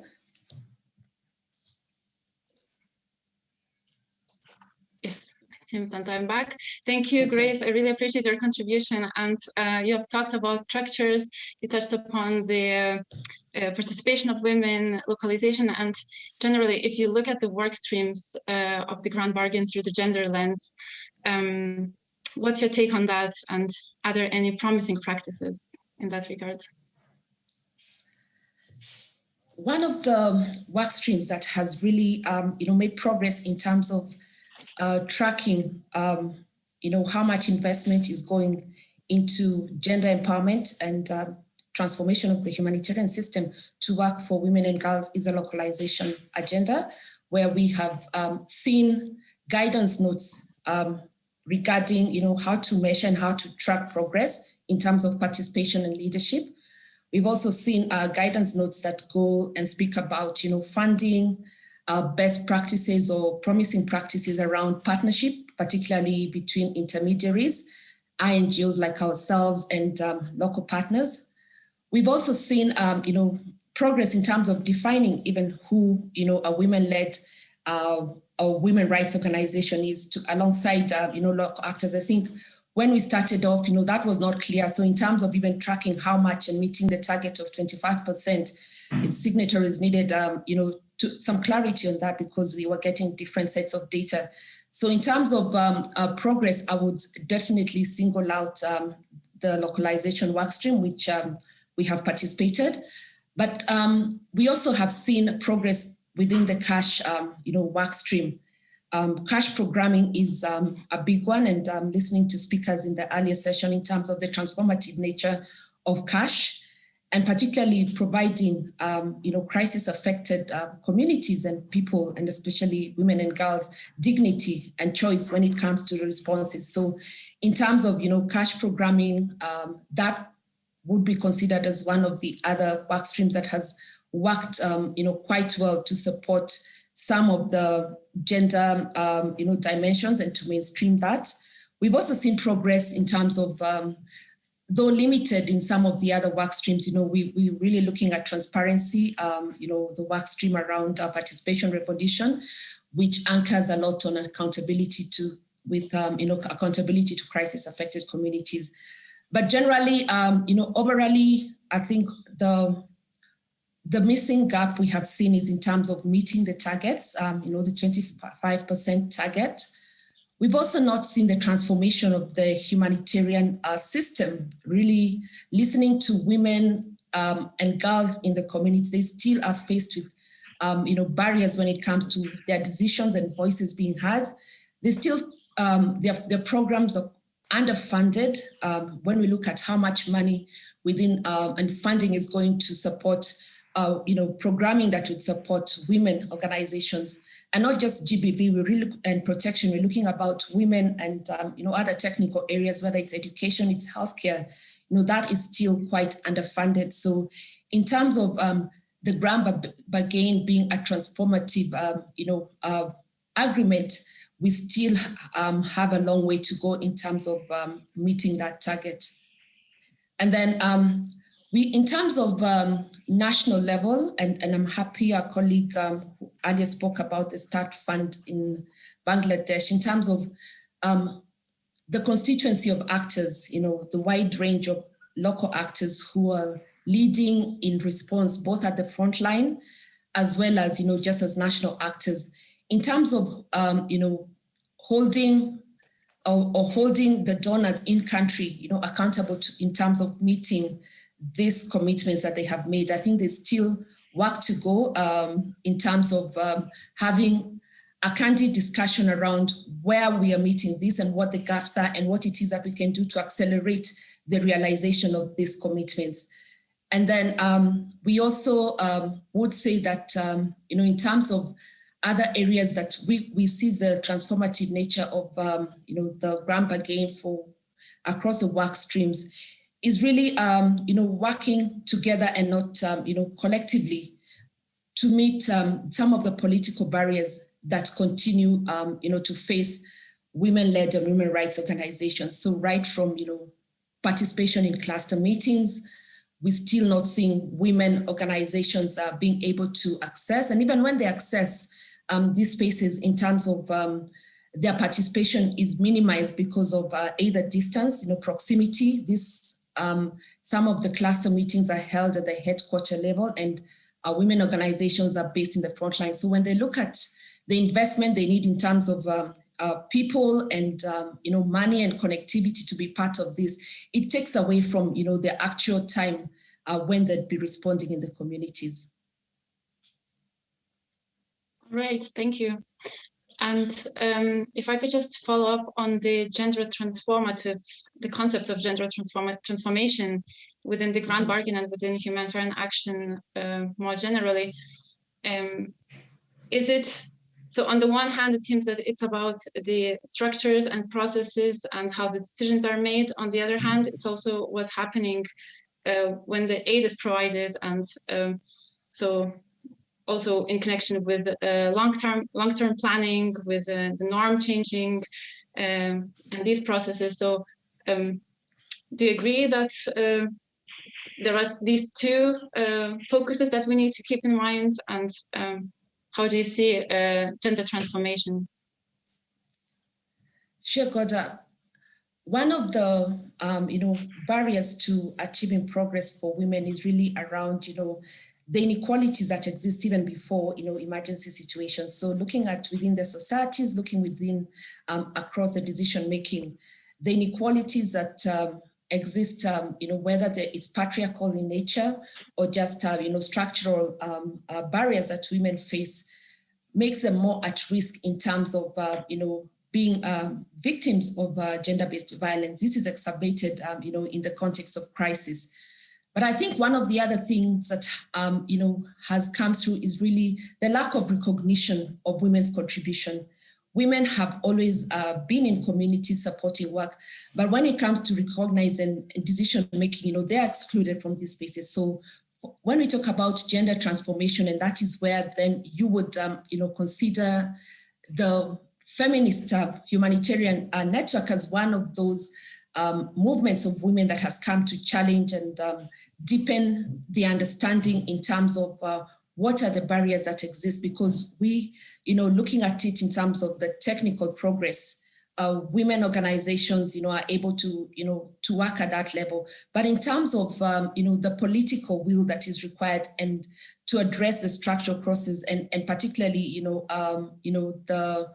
the barriers related to either, patriarchy or just colonial structures, to dismantle those and provide alternatives where women take a leadership of, humanitarian preparedness. They are the ones who are leading and making decisions. They are funded, their programs, well funded. They continue to hold grant bargain signatories, to account in terms of the promises that are made around not just funding, but in terms of quality funding to cover their institutional core running costs. This is where we're talking about the transformation that is needed within the humanitarian sector. And I'm really proud, as ActionAid being one of the members of the Feminist Humanitarian Network, alongside women champions, women across from Africa, from Asia, who have realized that, for this change to happen, they're the ones who are going to provide these alternatives and hold us, signatories and other humanitarian actors both at national and global level, accountable to deliver, life-saving interventions, to fund their work, and also for their voice to count, because it has been there, but it has, continued to be excluded, and we need to have that, redressed. Okay, thank you. And I would also like to ask you about the role of international NGOs in this context, since Action Aid is one. How do you see its role with regard to gender-sensitive localization, and also how is the role of international NGOs as intermediaries reconcilable with the localization goals? Sure. One of the realizations, even as we work towards, 25% as directly as possible, is that donors are limited, whether through their own legal structures or even just ability to manage a number of our partners, that there is need for intermediaries, and that is where we have international NGOs like ourselves, and increasingly we might we're also seeing national actors who are able to form consortia where they serve in the role of intermediaries. So as signatories to the Grand Bargain and also to the Charter for Change, where we are constantly reviewing our partnership practices, we have committed ourselves to better and more equitable and accountable partnerships, where one of the things that we are looking at is to ensure that the voices of our partners is heard as directly as possible with donors. So in terms of the design of the programs, decision-making, our own accountability within the projects, is that we as equal partners to our national and community-based partners. And even in terms of, in the communications around, responses around decisions, this is gives visibility to the work that is happening, led by women, led by other local actors, so that, in terms of representation of their work, this is adequately, represented. There are other areas that we are already looking at, and that is internally as international organizations. Transformation also needs to happen in terms of our own policies. We recognize that some of our own policies continue to create additional and unnecessary burden, to partners. And so in terms of changing our own practice, starting from the senior leadership of organizations, as well as redefining, especially the area of risk sharing. I think for the longest time, it's been a matter of risk management, but how can we better share risk, and whose risk is it anyways? Because part of the time and part of the challenge has been that due to our long bureaucratic practices as intermediaries, we find that we are slow, we do not deliver timely response to communities, we create additional barriers to their work. And even in terms of pushback on some of the policies, that continue to limit effectiveness of our partners. So in terms of how well we are advocating alongside our national partners to donors in terms of better practices in channeling of funding. I think the other area that we are also redefining is capacity. For the longest time, there's been that notion that, national and local actors are the ones who need to strengthen or to build their own capacity. And really it's a misrepresentation of capacities that already exist in communities. Communities and the organizations that support them with or without funding are the first responders. And so in terms of knowledge and resources in emergencies, these are the biggest asset that they have. And so in terms of capacity, I think there's a lot of new thinking and progressive thinking that is going, that really, it's even in terms of the people, the organizations that actually need a lot of capacity strengthening could be ourselves as intermediaries and international actors in terms of how to better support frontline and national organizations. There's also, in terms of women-led and women rights organizations, in terms of just limiting, in terms of limiting the areas where they can respond. Women organizations, whether or not it is defined as WASH, technique, whether it is public health, they continue to respond. So supporting them and packaging their responses to fit, within the frameworks. And if those, and if they do not fit, actually to dismantle, the silos that we have created that make it difficult for, for funding and decision-making to happen at the right place, which is really at the, at the front line, at the community. Then I think the final one that I really like to also touch on is advocacy. Over time, particularly in conflict situations, we have learned and we have seen that national and local actors and women rights organizations are best placed to lead in advocacy. So in terms of creating that space for them to engage with their governments, and supporting networks of women-led organizations, young people's organizations, to have a consistent voice and presence in terms of advocating for where they're seeing gaps in funding for disaster preparedness, for long-term resilience building, I think is an area as, intermediaries, we are seeing over time that, if we could channel and support, the coalition building of national actors across the national context, this would add more value than, just supporting project-based work. Thank you, Grace. Thanks for your contributions. It's been very interesting looking at the time. I would like to check in with what's happening in the chat. Ralph, do we have any questions or comments there? Hi, Goda. Happy to share a bit from the chat, and thanks for making me jump in. We have 2 comments in the chat, and I have an echo on my micro, but let's see if I can fix this here. We have 2 comments in the chat. One is Howard from Caritas sharing that a statement by Charter for Change. And in this statement, there is one of the key asks if back donors, like government donors, should make sure that their, for example, intermediary partners should make it a condition that the intermediaries are funding women-led organizations, that they are supporting their capacity building when they provide funds to these. So maybe that could be an interesting question if that could help, and that should be adopted as a precondition.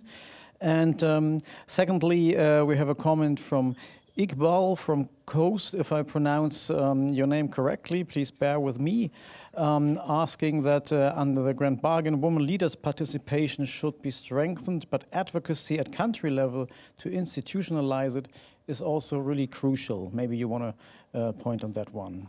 Thank you. Thanks, Ralph. So over to you, Grace. Yeah, thanks. And I'd just like to applaud, the progress that has made by Charter for Change signatories. ActionAid has been, supporting the advocacy work that the Charter for Change and other like-minded networks, we do have the NEAR network. And I agree with you that, in terms of making capacity strengthening a precondition, and this links a lot with, what we've been hearing about the project-based funding, that it doesn't make sense, to support women-led or young people's organization, local organizations, for 1 year. We're really talking about quality funding being multi-year funding. And within that funding, beyond the program support, for the intervention, whether it's going to be preparedness or just,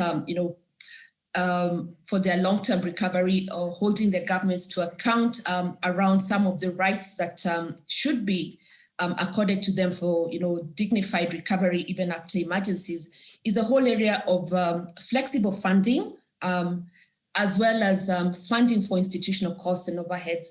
One of the challenges that we agree has been there is the prescription in terms of even the administrative costs that are extended to national partners, whether women-led or local organizations.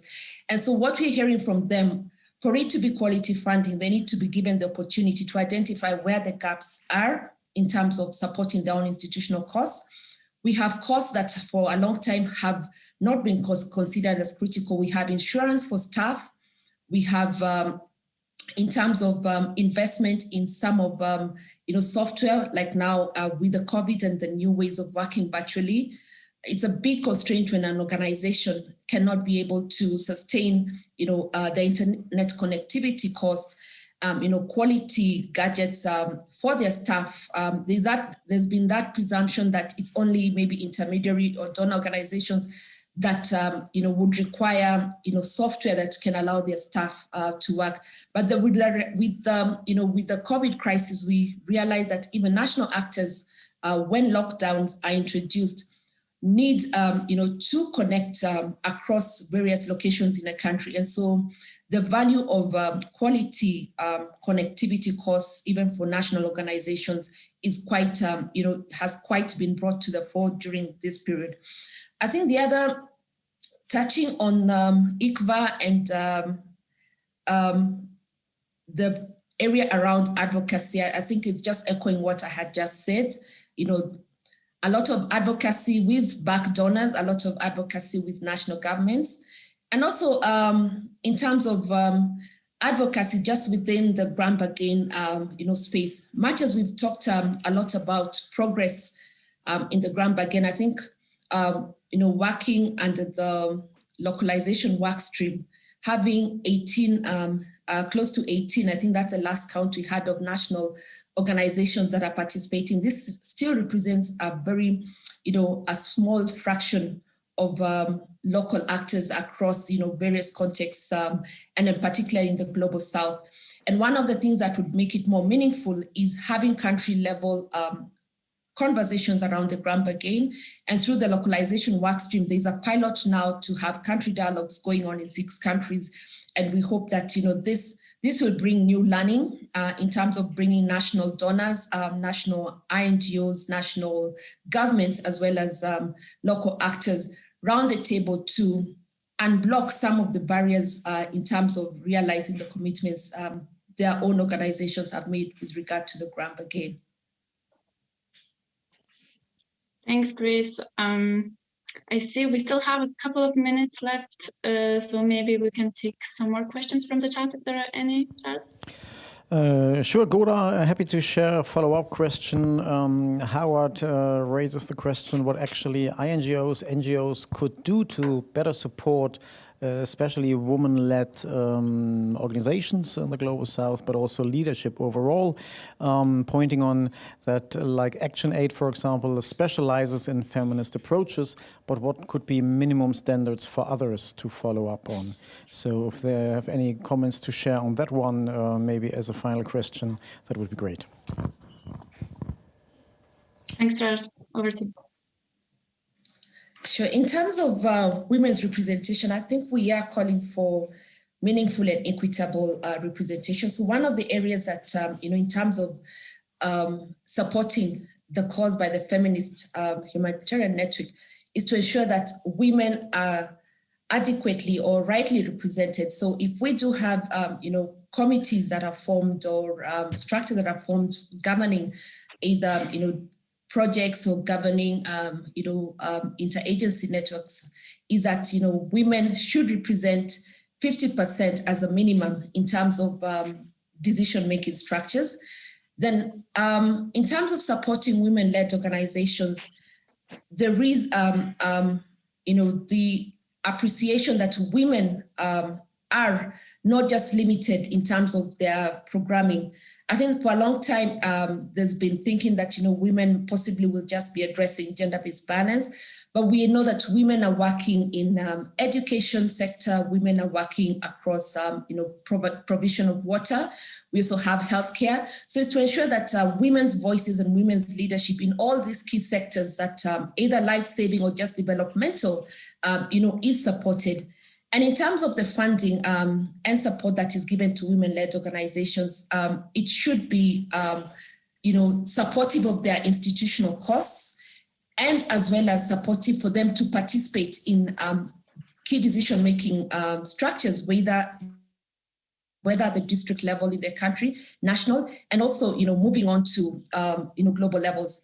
And I think the other critical area is really for us as intermediaries to let women organizations have access and have voice in donor spaces. Let them represent themselves where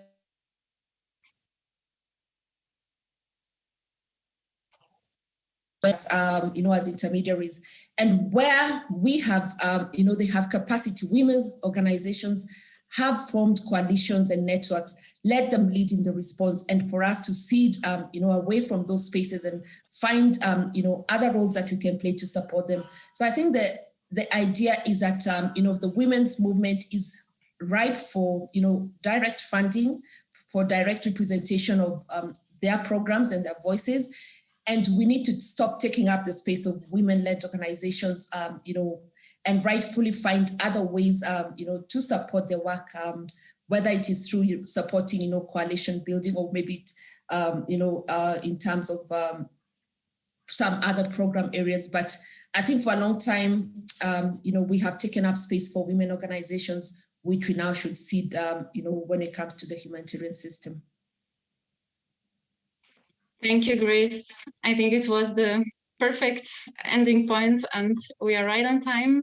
So thank you, everybody, for your questions and comments. Thanks, Ralph, for connecting us with the audience, and many, many thanks to you, Grace, for your contributions. It was really great having you with us to discuss this important topic, also with a view of the next or new grand bargain, as you share, gender is not always given enough attention in this debate. So I'm really happy that with your help, we could put it in the spotlight, which it deserves. Thanks for watching, everybody, and please stay for the next session. With that, I hand over to the studio in Berlin.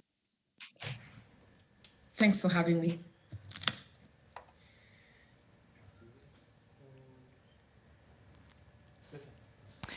Many thanks, Goda. We will dive into the next topic right away. So I welcome Ben Ramalingam to the stage. So a very warm welcome to this spotlight session on innovation and humanitarian change. My name is Sonja Höfelmann, and I work as a research fellow with the Center for Humanitarian Action. And today I have the immense honor to talk to Ben Ramalingam about innovation and humanitarian change. And among some other things, we will talk, for example, about factors that enable or inhibit change, and what are the actors that drive humanitarian innovations. You can already see that Ben is setting up some of the slides. So while he's doing that, I'll quickly introduce him to those of you who have not read anything or listened to Ben before. Ben Ramalingam is a British author, researcher, and innovator. He's currently the executive director of the recently founded United Kingdom Humanitarian Innovation Hub, and perhaps he will say a few things about that later during his talk. He has led and conducted research with some of the leading institutions such as ALNAP, the Overseas Development Institute, and the Institute for Development Studies. He has also shared some of his findings and also thoughts in several acclaimed books, among them The Aid on the Edge of Chaos, and also a forthcoming book called Upshift. Last year, Ben was honored as Humanitarian Changemaker of the Decade by the START Network, among the many other honorary awards that he has received for his immense work, leadership, and contributions to humanitarian change. With that, a very warm welcome to you, Ben, and thanks for joining us today. My first question to you would be, you are an innovator yourself, because not only have you pushed for innovation in humanitarian action as a topic of research, but also by realizing innovations, for example, by establishing the HIF, the Humanitarian Innovation Fund, which gives resources to people who want to try something new. So with that, I would like to give you the floor to tell us a little bit about the state of innovation in the humanitarian system, and perhaps also comment a bit if you would say that the humanitarian system, or if humanitarian action is indeed an innovative sector. With that, I hand over to you. The floor is yours. Great, thank you, Sonia, and welcome everyone to this Innovation Spotlight. It's great to be speaking to you all today at the CHAR meeting and to contribute to your thinking and hopefully your future collective work programme on humanitarian innovation. So what I want to talk to you about today is where humanitarian innovation came from, how it works, and some of the challenges and opportunities we still face in making it work in ways that are impactful and transformative. And I want to frame these in the context of the grand bargain and the related reforms that are the focus of this conference. And I want to close the conversation with Sonia by sharing some of the perspectives on the future of humanitarian innovation and how we might learn lessons from successful innovations for how we do reforms in the future. If there is a grander bargain to be struck, what lessons might we learn from innovation efforts? Now, the first thing I want to say is, when I first started working on humanitarian innovation, it used to feel something like this. The suggestion that the humanitarian sector needed innovation, that it needed to change, was roundly rejected. And innovation was seen as a private sector idea that had nothing to do with humanitarianism. And that might have been at a systemic level. But the reality was, as I worked on and responded to different crises, I was observing many people that were innovating, local actors, national actors, communities themselves, people responding organizations like ActionAid, who we've already heard from today, doing transformative things, but often doing it under the radar, doing it despite the system rather than because of it. And then hiding the innovations because the mainstay of the system couldn't really handle it, couldn't really handle transformation, didn't really want change. I think things really changed in the sector around about the time we launched the Humanitarian Innovation Fund in 2009. But actually, events have a massive bearing on our sector. And we tend to change when major crises happen. So the Rwanda evaluation, the Rwanda genocide and the response to that led to a massive movement towards accountability, a quiet revolution, some call it. But the formation of the Sphere movement, ALNAP, HAP, all started around the Rwanda evaluation. The tsunami again led to a call for change, a whole set of things around localization, around flipping the system, and so on. And with Haiti, I think we saw a real shift in the role of innovation and technology and how it featured in responses. And Haiti was what really saw a call for a more innovative humanitarian sector. But what underpinned that? What underpinned that shift? And I think one big reason is to be found in the context in which we operate. That there was, around that time, growing pressure on the humanitarian enterprise, both from constructive and less constructive sources, in order to get the house in order, to be more effective, to be more accountable, to use scarce resources to maximum effect. But there was also growing opportunities and the rise of new technologies, the involvement of new players and humanitarian actors, the growth in transformative technologies, most notably things like mobile money, which had changed the lives of poor and vulnerable people. And I think there were new kinds of crises, as well as new agendas, like the World Humanitarian Summit, that really created a kind of space for humanitarian innovation. But within that, what's happened within the sector? What's happened to drive change? And I think we can describe or delineate a growing movement. And there are 4 specific changes we've seen. We've seen the growth of new funds, new attempts to finance innovative activities and how to incentivize innovation through the system. There's been a growth in new innovation teams and labs and units and take-up of innovation management capabilities within partners. Many new jobs with innovation in the title. Many donors are making innovation a core strategic imperative.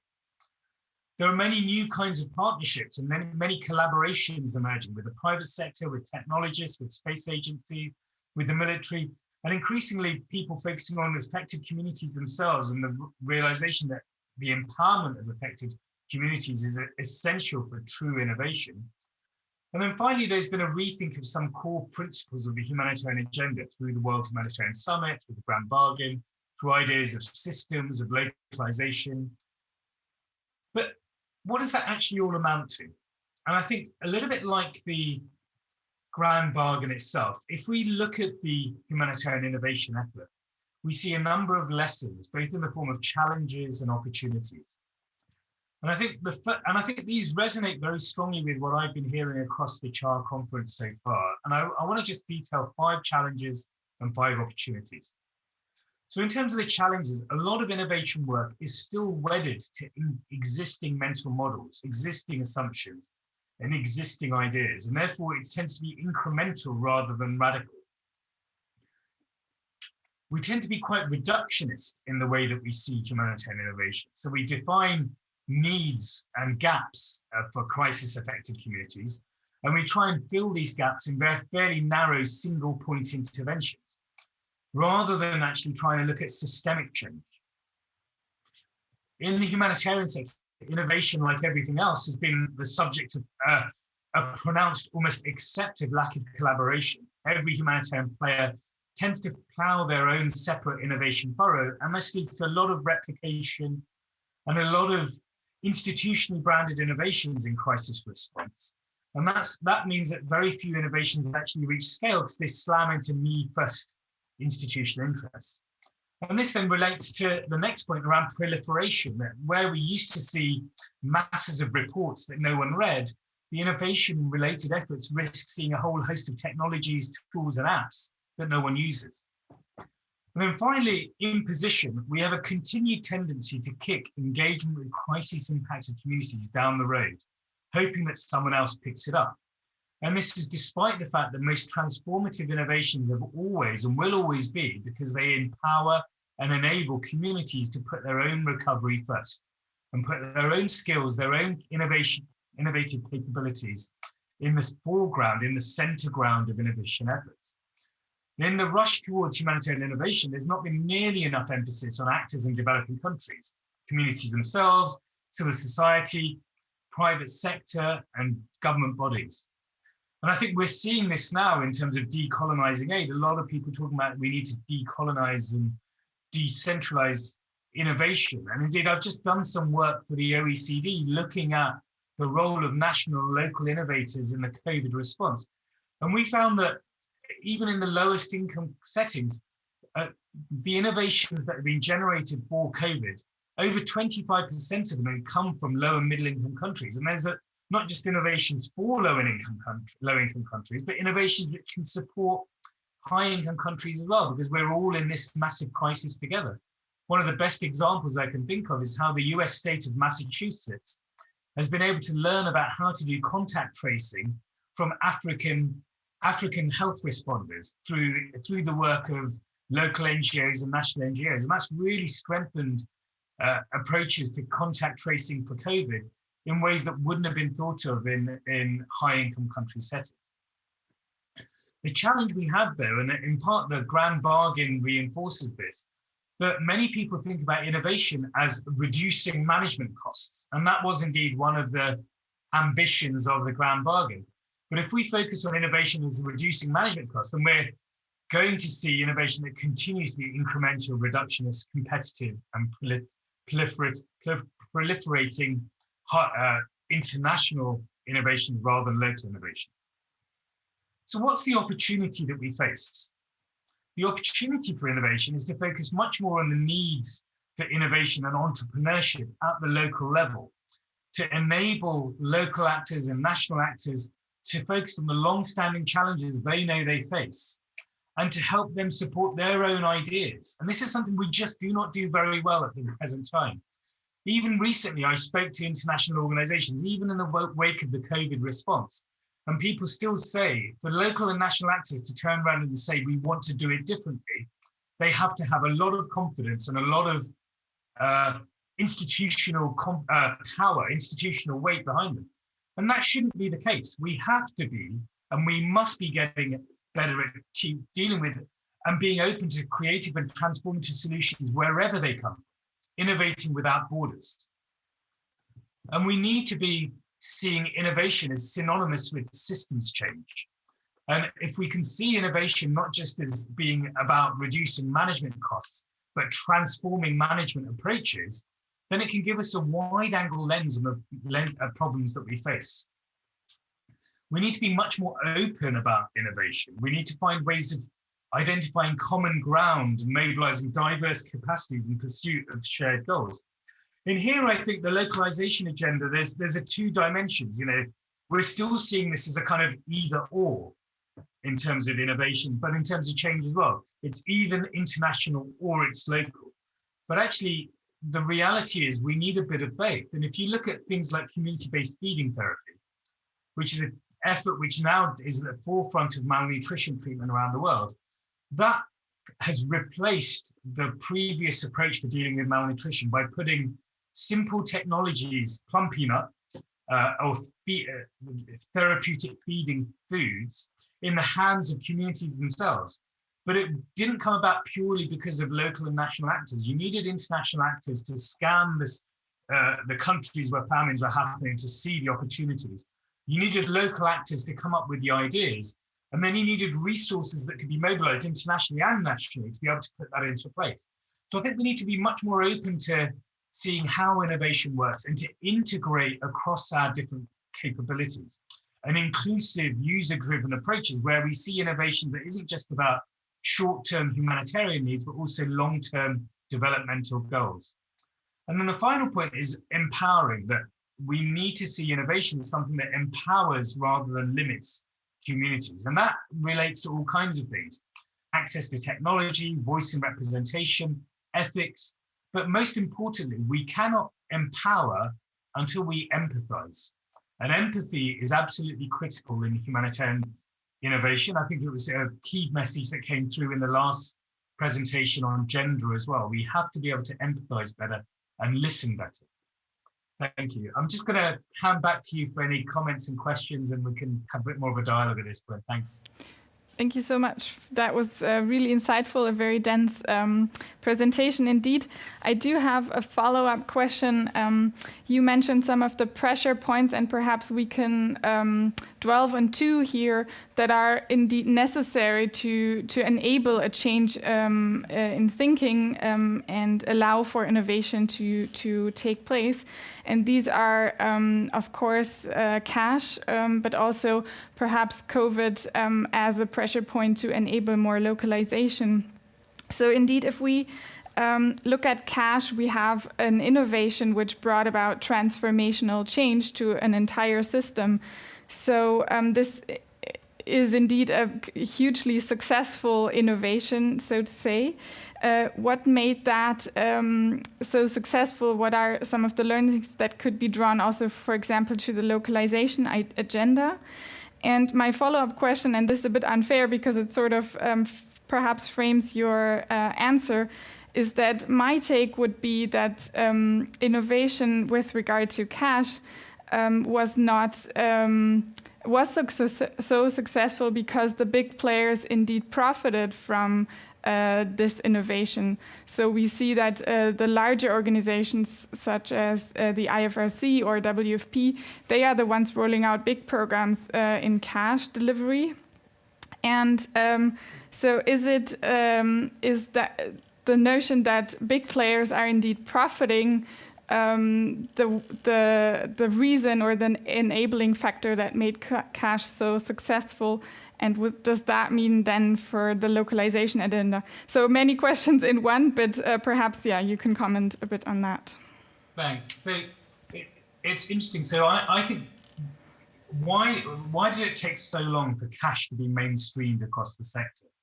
In the 19th century, cash transfers were being rolled out by the American Red Cross, by the International Committee of the Red Cross, in response to famines, in response to crises, in response to conflicts like the Russian War and the Prussian Wars. So cash transfers have been around for about 140 years before they really got mainstream. In the 1990s, there was a growing use of cash, experimental uses in many different settings. But again, a little bit like I mentioned earlier, it was being done under the radar. And actually talking about cash at the time was enough to get you blackballed by some of the major food security agencies. So I think that and at the time, studies were done and research was done, and there was a lot of social science which really showed that communities could use cash in crises and they could use it in ways which were empowering. But the fundamental reason why it wasn't done was this idea of the undeserving poor, that communities wouldn't use cash, that they couldn't be trusted to use cash, and they could only be given things. These small-scale experiments carried on, but it wasn't until the shaking moment, as Marcus put it, shaking the way we do things. And it was the tsunami that led to a real shift. And in part, you could argue that it was because of that self-serving dimension. The tsunami was so successful, and it's still the most successful crisis ever in terms of fundraising, that the sector was awash with cash, if you forgive the pun, and there needed to be a way of getting it out the door as quickly as possible. And that led to a legitimization of cash as a response. And then having applied it across 5 countries simultaneously, there was a real sense that actually this could work. Things happened at the same time. There was an attempt to learn systematically through a cash network, which I was partly involved in setting up, learning across the 5 countries. And that built up the evidence base. But in terms of transformation, we still are getting to the point where cash is maybe 10 to 15% of all humanitarian responses, but not all. It's not a silver bullet by any stretch of the imagination. And organizations have taken it on board, but there are different ways of doing cash. You can do cash in ways which are very limiting, very narrow, and very imposing, or you can do cash in ways which are transformative and systemic and open and integrative and empowering. And I think we are seeing the same thing with COVID. COVID has placed dramatic limits on the mobility of a sector where we've long seen ourselves, prided ourselves on moving people and things from one place to another. And there should have been an opportunity with COVID to really dramatically localize. But I don't think we've seen that. I think we've seen maybe international actors give the driving seat over to local actors with COVID. But they're still, if they're in the driving seat, then the car is a dual control car, and international actors have still got a little bit like a driving instructor. They're still retaining control over the movement of the car and how it moves. So I don't think we've seen with COVID the embracing of the potential for it to be a truly catalytic movement for transformation. And so what might we need to see? I think we need to see a genuine effort to move away from that business model. We need to see the incentives to move towards something new, learning about how the new ways of doing things can actually contribute. And I think there has been some of that, but not enough. And actually a really rigorous comparison of how a more empowering approach can drive better results. And Marcus has put the question in the chat about could Haiti, what might enable us to innovate in the face of climate change? I think there's some really interesting work that's coming through from the Red Cross, actually, the Charter for Humanitarian Action. And in terms of the Red Cross, it's one of the first joint statements from across the whole movement in quite some time. And I think that charter gives space and opportunities for humanitarians to innovate. But I do think we have to innovate ahead of the curve. There's a great definition of innovation that I learned from Captain Sully Sullenberger, the gentleman who successfully landed the plane in the Hudson River when it had been back in 2009, 2010. And he said, innovation is change before you're forced to. Changing before you're forced to. Now, this is very hard at an individual level. We all know people that should have given up smoking before they had the heart attack, people that should have improved their diet before they got the cancer diagnosis. And it's even harder at an institutional level to give way to change before we have to. But I think that's what we have to do when it comes to the climate crisis. We have to look at the hot spots where we're already seeing the crisis tipping into a situation the humanitarian sector cannot possibly deal with, and to use that as an incentive to drive change now. Because otherwise we're just going to be not just not effective, but we're going to be largely irrelevant in the face of the crises, the multiple crises that are coming. And I think even though COVID is now becoming a terrible crisis in many parts of the world, I think it will be dwarfed by the scale of the climate crisis. So I think we really do have to try and innovate before we have to. Thanks. Can I link back to one aspect that you said, that indeed innovations that we just talked about, localization, but also cash, these were also successful because they were based on this, or were self-serving in the interest of those powerful organizations. Well, initially self-serving. Okay. So what do you think are then the incentives that are powerful enough that drive change? If we, for example, look at climate change, that indeed enable the agencies to innovate now and get ahead of the wave, as you just said. Well, I think actually this kind of community, this kind of dialogue plays a really big role in creating those incentives, because the norms for the sector can be changed when you have enough collective action, when you have enough people coming together to say, we need to change. And where the imperative for change is shared across both local, national and international actors. Now, cash is an area where this is absolutely clear, where you can't really do cash transfers without having international resources, national local capabilities in terms of actually delivering and ensuring effective and accountable cash transfers. And this includes partnerships with local banks, local credit transfer agencies, local monitoring systems.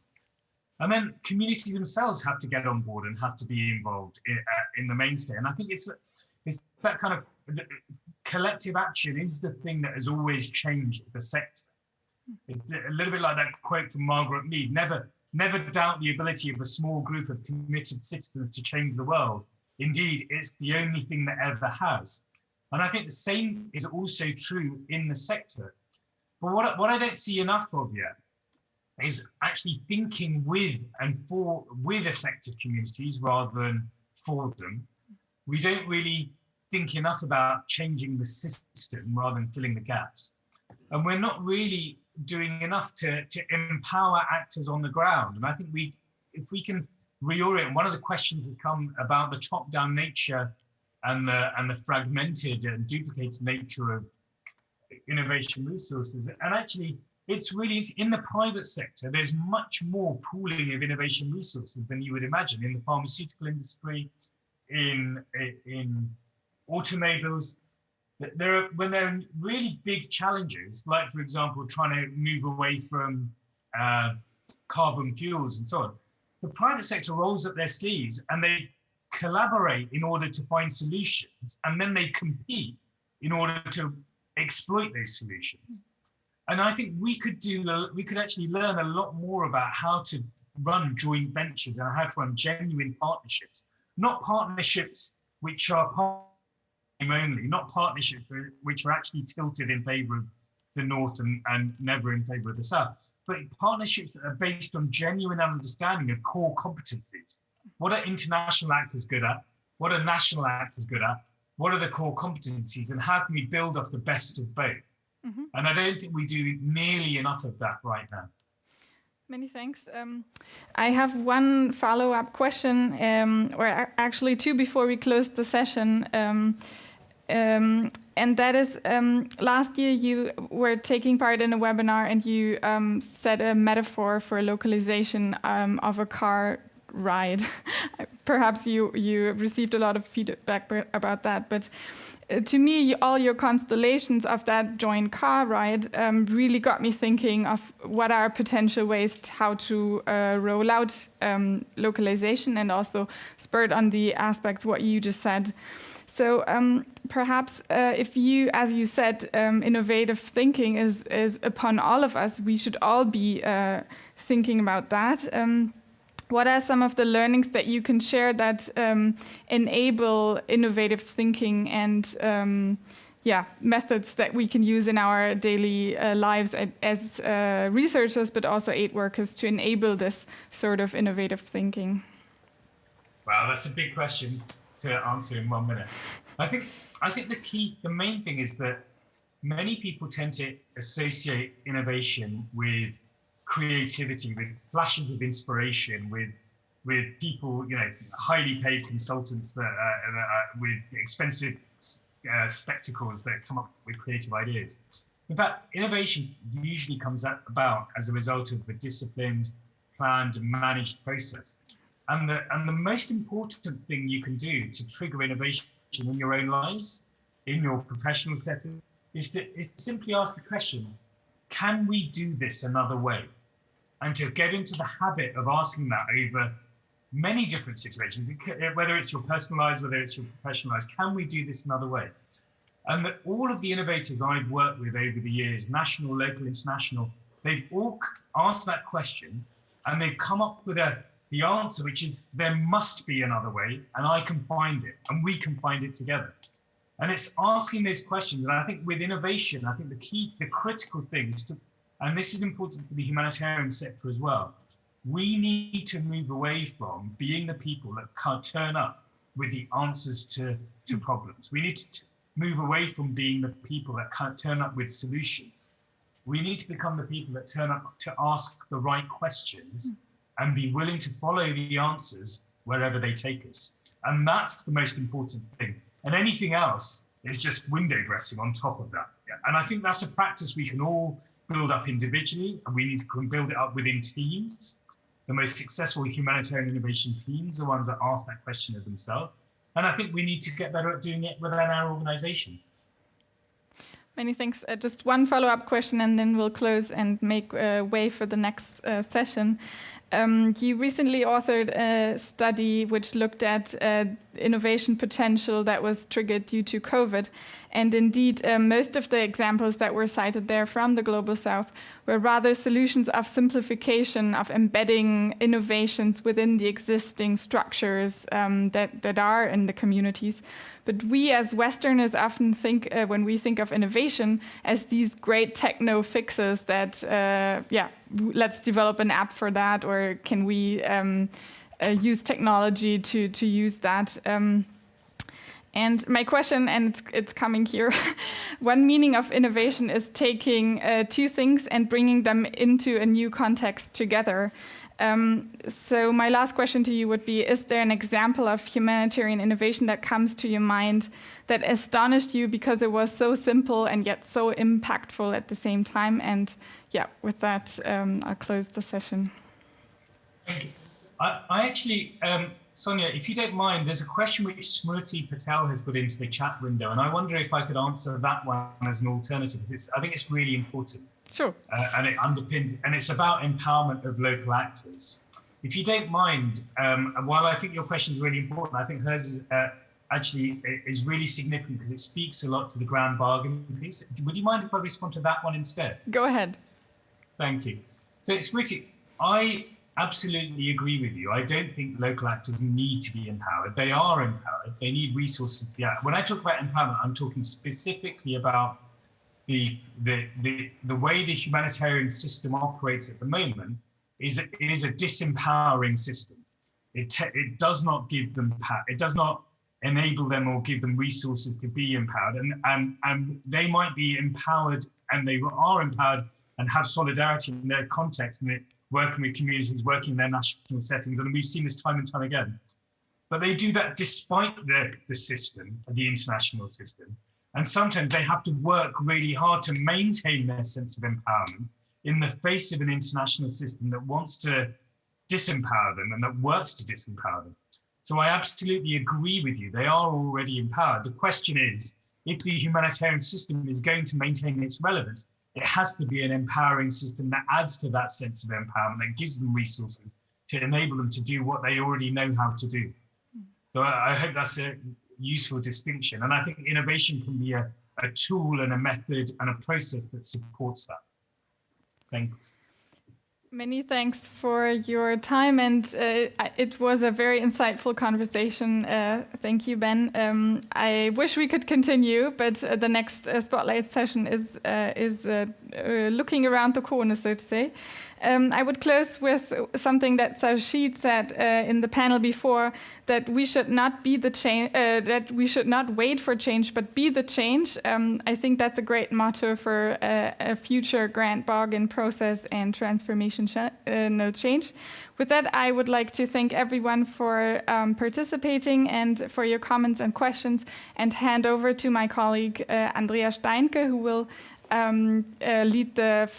facilitate the session on ethics. Many thanks.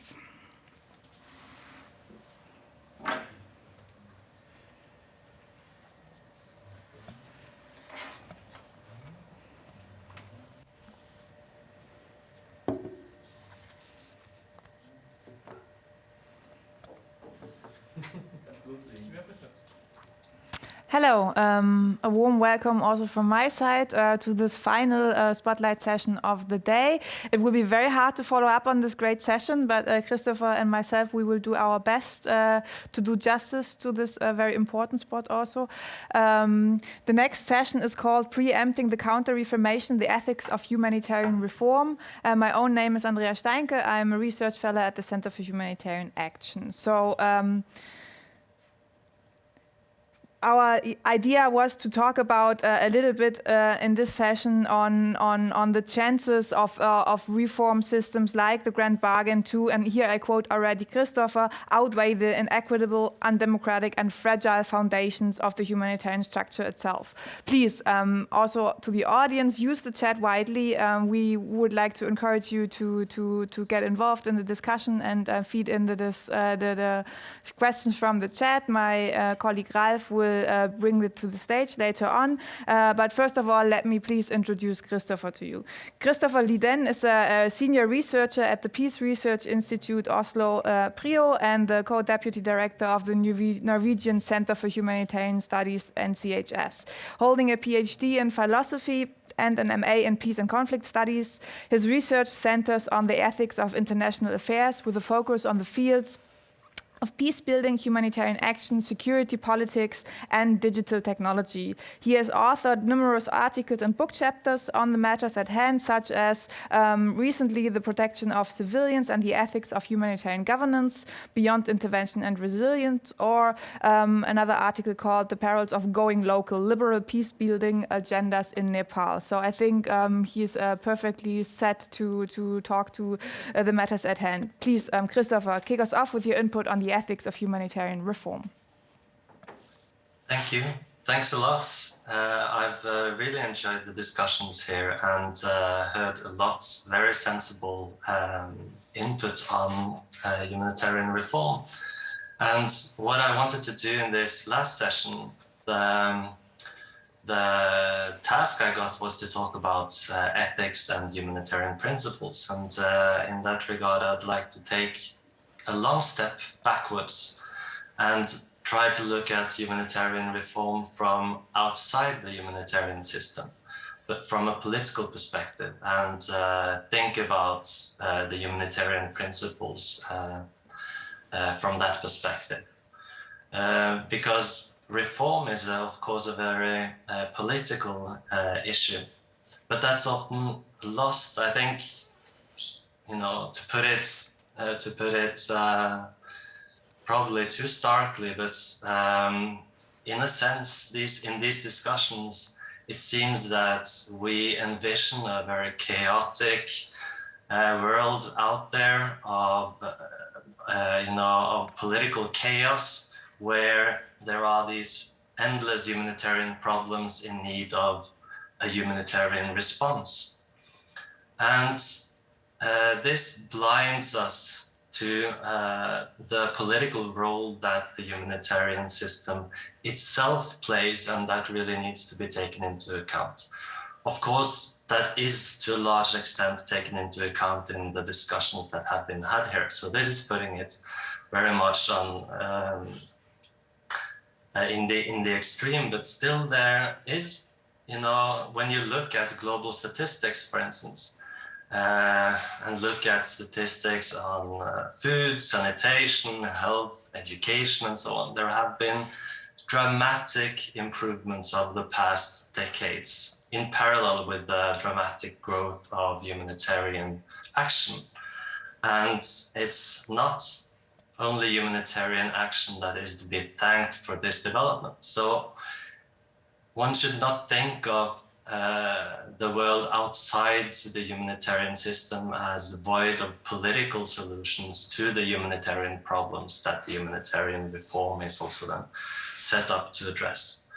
So second, it is as if we don't really recognize how the humanitarian system has grown into a major political actor itself. One way of conceptualizing this, which is quite common, is to speak of humanitarian governance or humanitarian action as a mode of global governance, and a mode that has gained high prevalence over the past 3 decades. First, in the post-Cold War era, with its coherence with a kind of liberal world order and global liberal governance. It fitted very well into that setting, also as a part of peace building, for instance, that represented a major new venue for humanitarian action.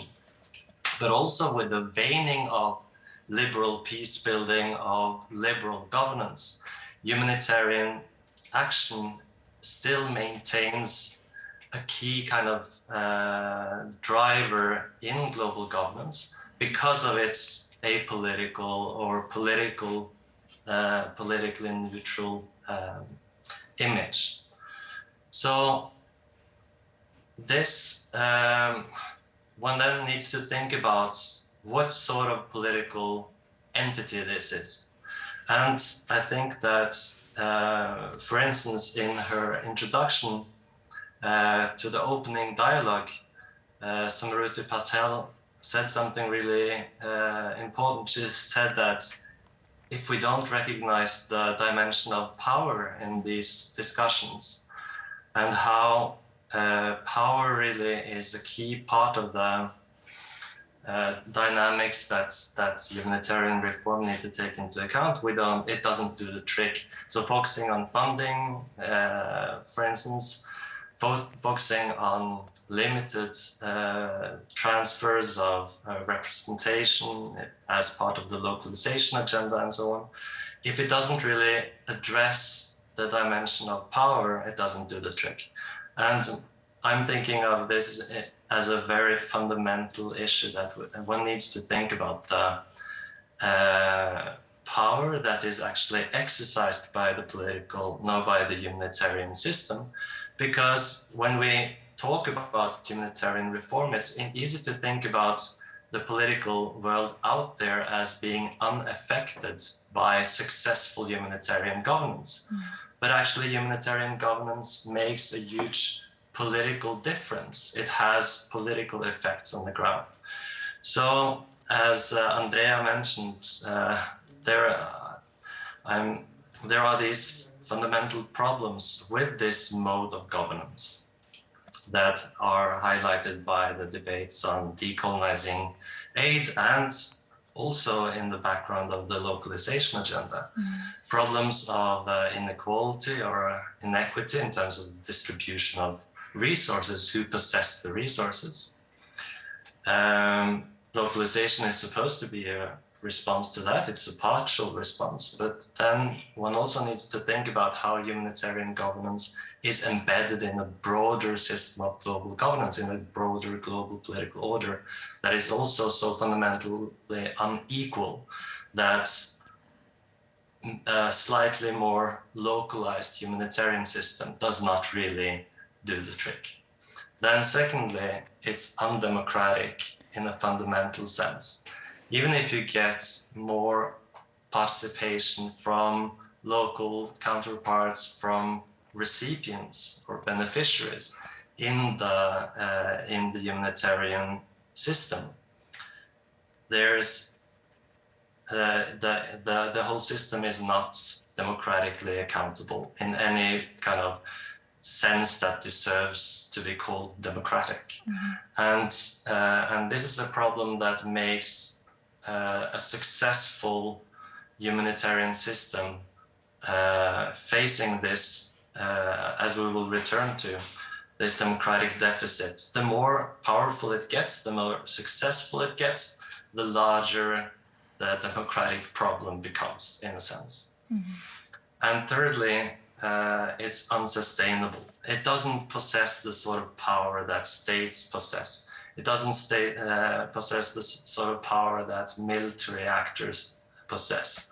It means that if you build a wonderful humanitarian castle, it's still a castle of sand, as long as it's not properly anchored in genuine politics. And the role of humanitarian action, and therefore also putting this political neutrality to the side and making humanitarian action or humanitarian governance explicitly political, making it a source of justice, a source of global justice. This is, of course, a good old debate between Denantist and Wilsonian, or kind of rescue-based and other more activist forms of humanitarian action. But it's also something that is present in this question of humanitarian reform, where strong voices call for a politicizing humanitarian governance, given the role that it has. And here, my very sort of conservative position is that actually the whole point with humanitarian action is the political neutrality. That's the rationale of humanitarian action. So instead of taking this political neutrality away, the solution for humanitarian reform must be to retain the political neutrality of humanitarian action and making space for international political engagement in finding sustainable, democratic, and equitable responses to the world's humanitarian problems outside of the humanitarian system. Okay, so Thank that's you. my introductory. Yes, very, very interesting thoughts. And I think there are many things that circulate probably already in the chat surrounding those notions. I'm going to cite one of the speakers yesterday. I think she said humanitarians are supposed to find solutions also to problems. So let's maybe try also, both of us, we work in think tanks, but still our role should also be to look a little bit more into the direction of solutions. So what, in your view of what you just said, what would be a viable way forward toward a different kind of reform that is different than what we have heard today and yesterday on the state of the art of the grand bargain, possibly also taking into account what you have called the democratic legitimacy? And if I may put another question there, with regard to political neutrality and the humanitarian principles, there is also this call for the decolonization also of the humanitarian principles that would include the principle of neutrality as well. What is your take on those positions? So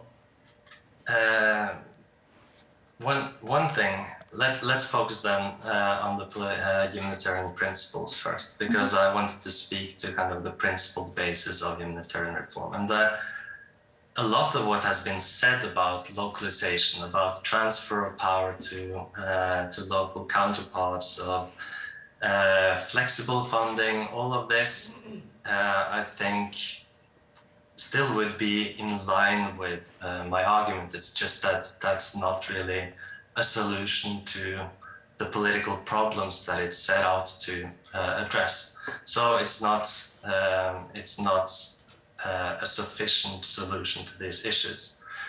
And also I'm inspired by this initial humanitarian development nexus, now the triple nexus, that was part of the grand bargain and has been kind of integrated as a key part of that, which is problematic with regards to the humanitarian principles, because while the idea is that the humanitarian principles are retained in that nexus, still the integration with these other dimensions, development and security, presents humanitarian principles with a problem. How do you interpret that?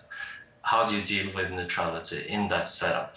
This is something that you, Andrea, has also written very well on in terms of Mali, for instance, and I'd like to hear maybe from you in terms of that case, of whether you can see sort of the relevance or the connection to what I'm saying. But the principles, the humanitarian principles that we operate with today are not, they're not objective. They're not the objective definition of humanitarian action. They were kind of constructed after the Second World War in their current formulation. They draw on Dunant and his kind of writings, but it's not like these principles are holy. And therefore also the current formulations of neutrality, impartiality, independence, they are formulations that sort of respond to the international political setting that they were defined within. This means that I think there should be a flexibility to these principles, but the neutrality component, I would say, precedes the humanitarian principles and Dunant and everything. The idea that you can have an actor in a situation where people don't get their needs fulfilled in any other way, that enters to assist without having kind of a political agenda, but the agenda of assisting these people based on pure altruism. This is not a kind of Western intervention. This is something that you find in different versions in all world religions. It's something that you find across the political spectrum.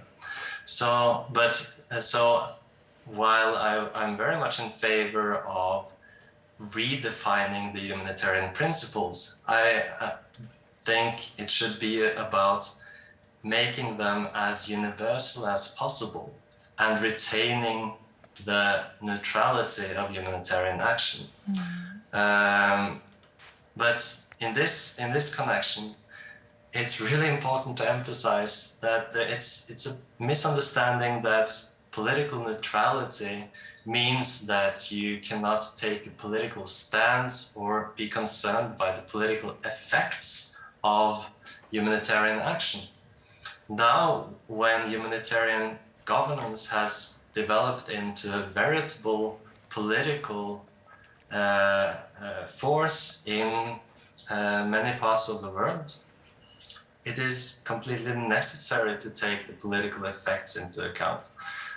And for instance, the current debate on the principle of neutrality has been provoked partly by developments in Myanmar, now in Tigray, where you have a humanitarian presence, and this presence sort of reinforces political actors that one sees as really part of the problem. So in that situation, one really has the question, are the effects of the action so important that we do not want to withdraw in this situation? It confronts humanitarian actors with a classic humanitarian dilemma of complicity and of compromise. And this is nothing new, but so I think it's crucial that humanitarian actors take a political stance on whether they want to operate in situations where they might be complicit to harm.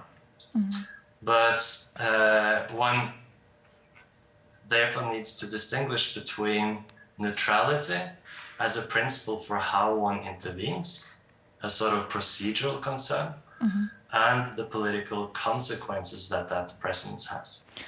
So in that respect, I think that that humanitarian action needs to be more political in thinking about the political effects, but defining the space for humanitarian action in terms of how it operates by the principle of neutrality. Mm-hmm.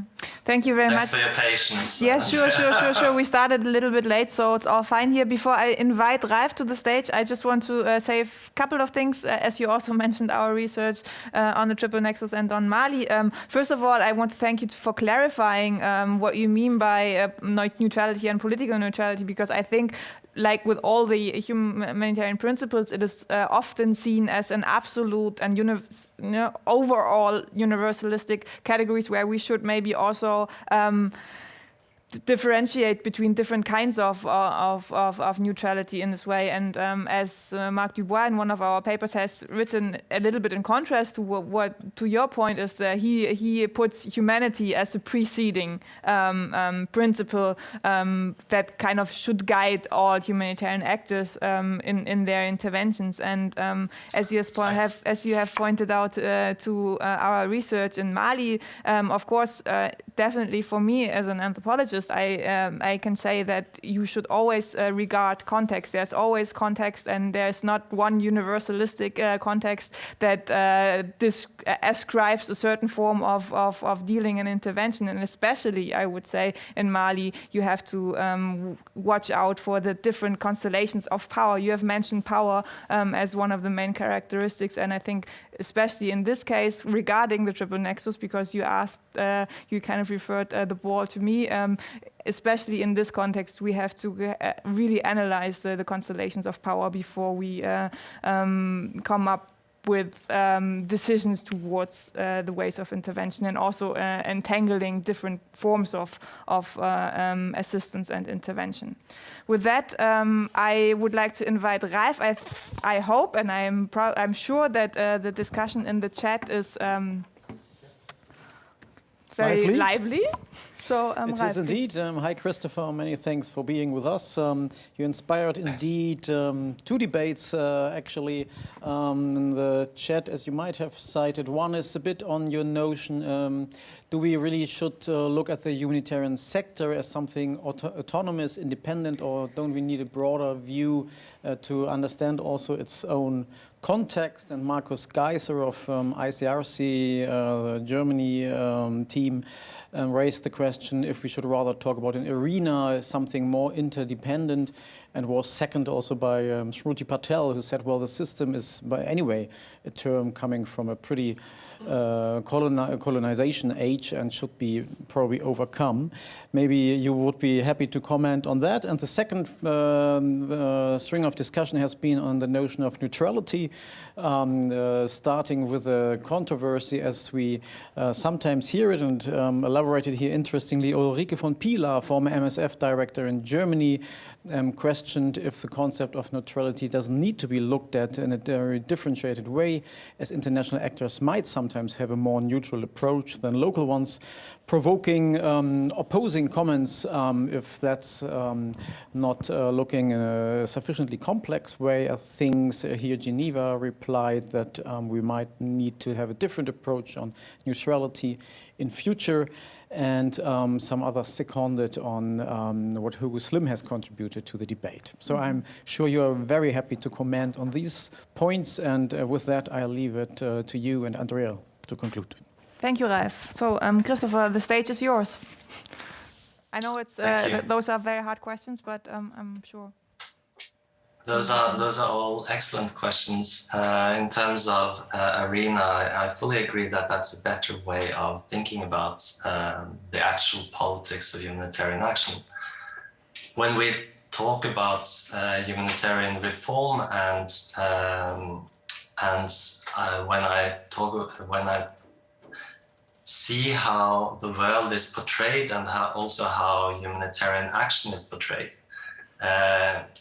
part of the problem is this idea of a concerted humanitarian system. So I fully agree that thinking of it as a an arena of negotiation in what David Kennedy has called the world of struggles is more helpful.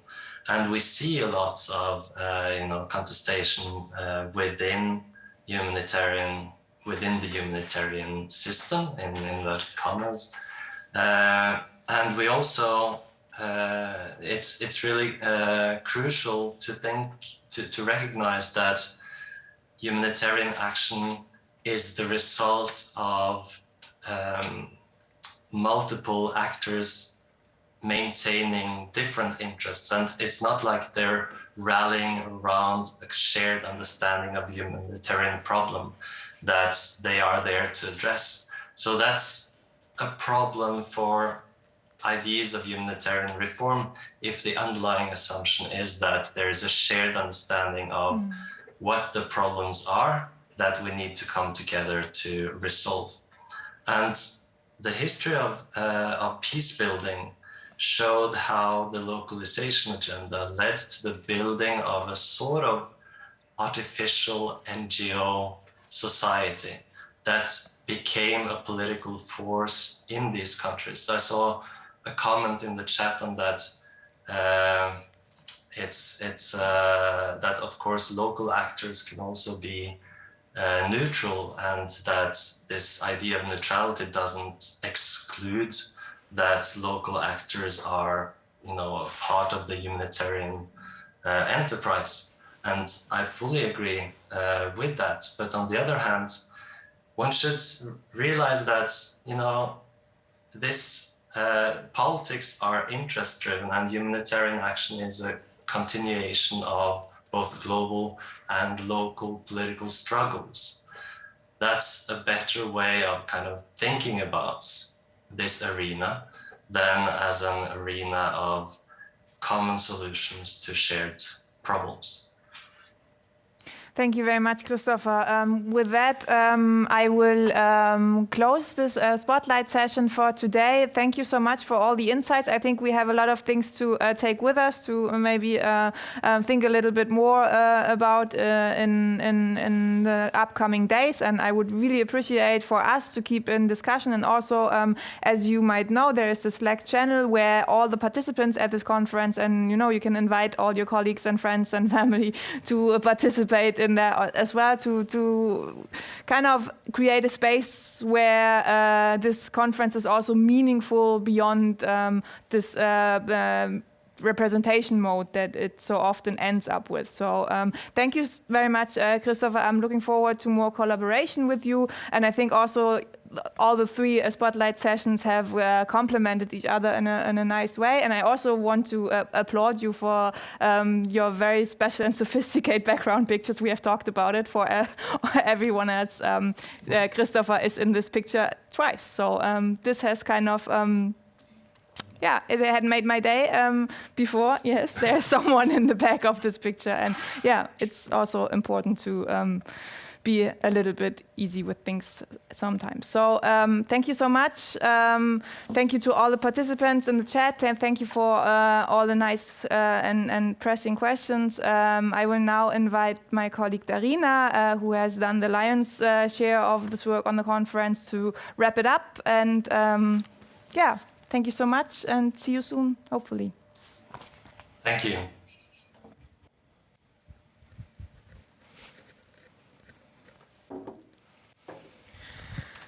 Hello, also again from my side. Today I had the pleasure to be on the listening side and the audience side for most of the time. But now I wanted to share a little wrap-up with you before I will leave you all and we close our conference. We had in total 6 sessions, 3 of them being panels and 3 of them being spotlights. The panels have been accompanied by a graphics designer, Nicoline Liu, who has been tuning in from South Africa. And I thought we could take her graphics as a little bit of a guidance for wrapping up. So let us start with the first graphics that we can share here from the first panel, where we've discussed the more general insights on the Grand Bargain as a reform process as such. And as you can see on the upper left side, there is a nicely painted, frustrated little man representing Klaus Sørensen, the former DJ Echo, who has shared his pain and frustration throughout the reform process. And I think that's also familiar to many others who have been engaged in this process for the last 5 years.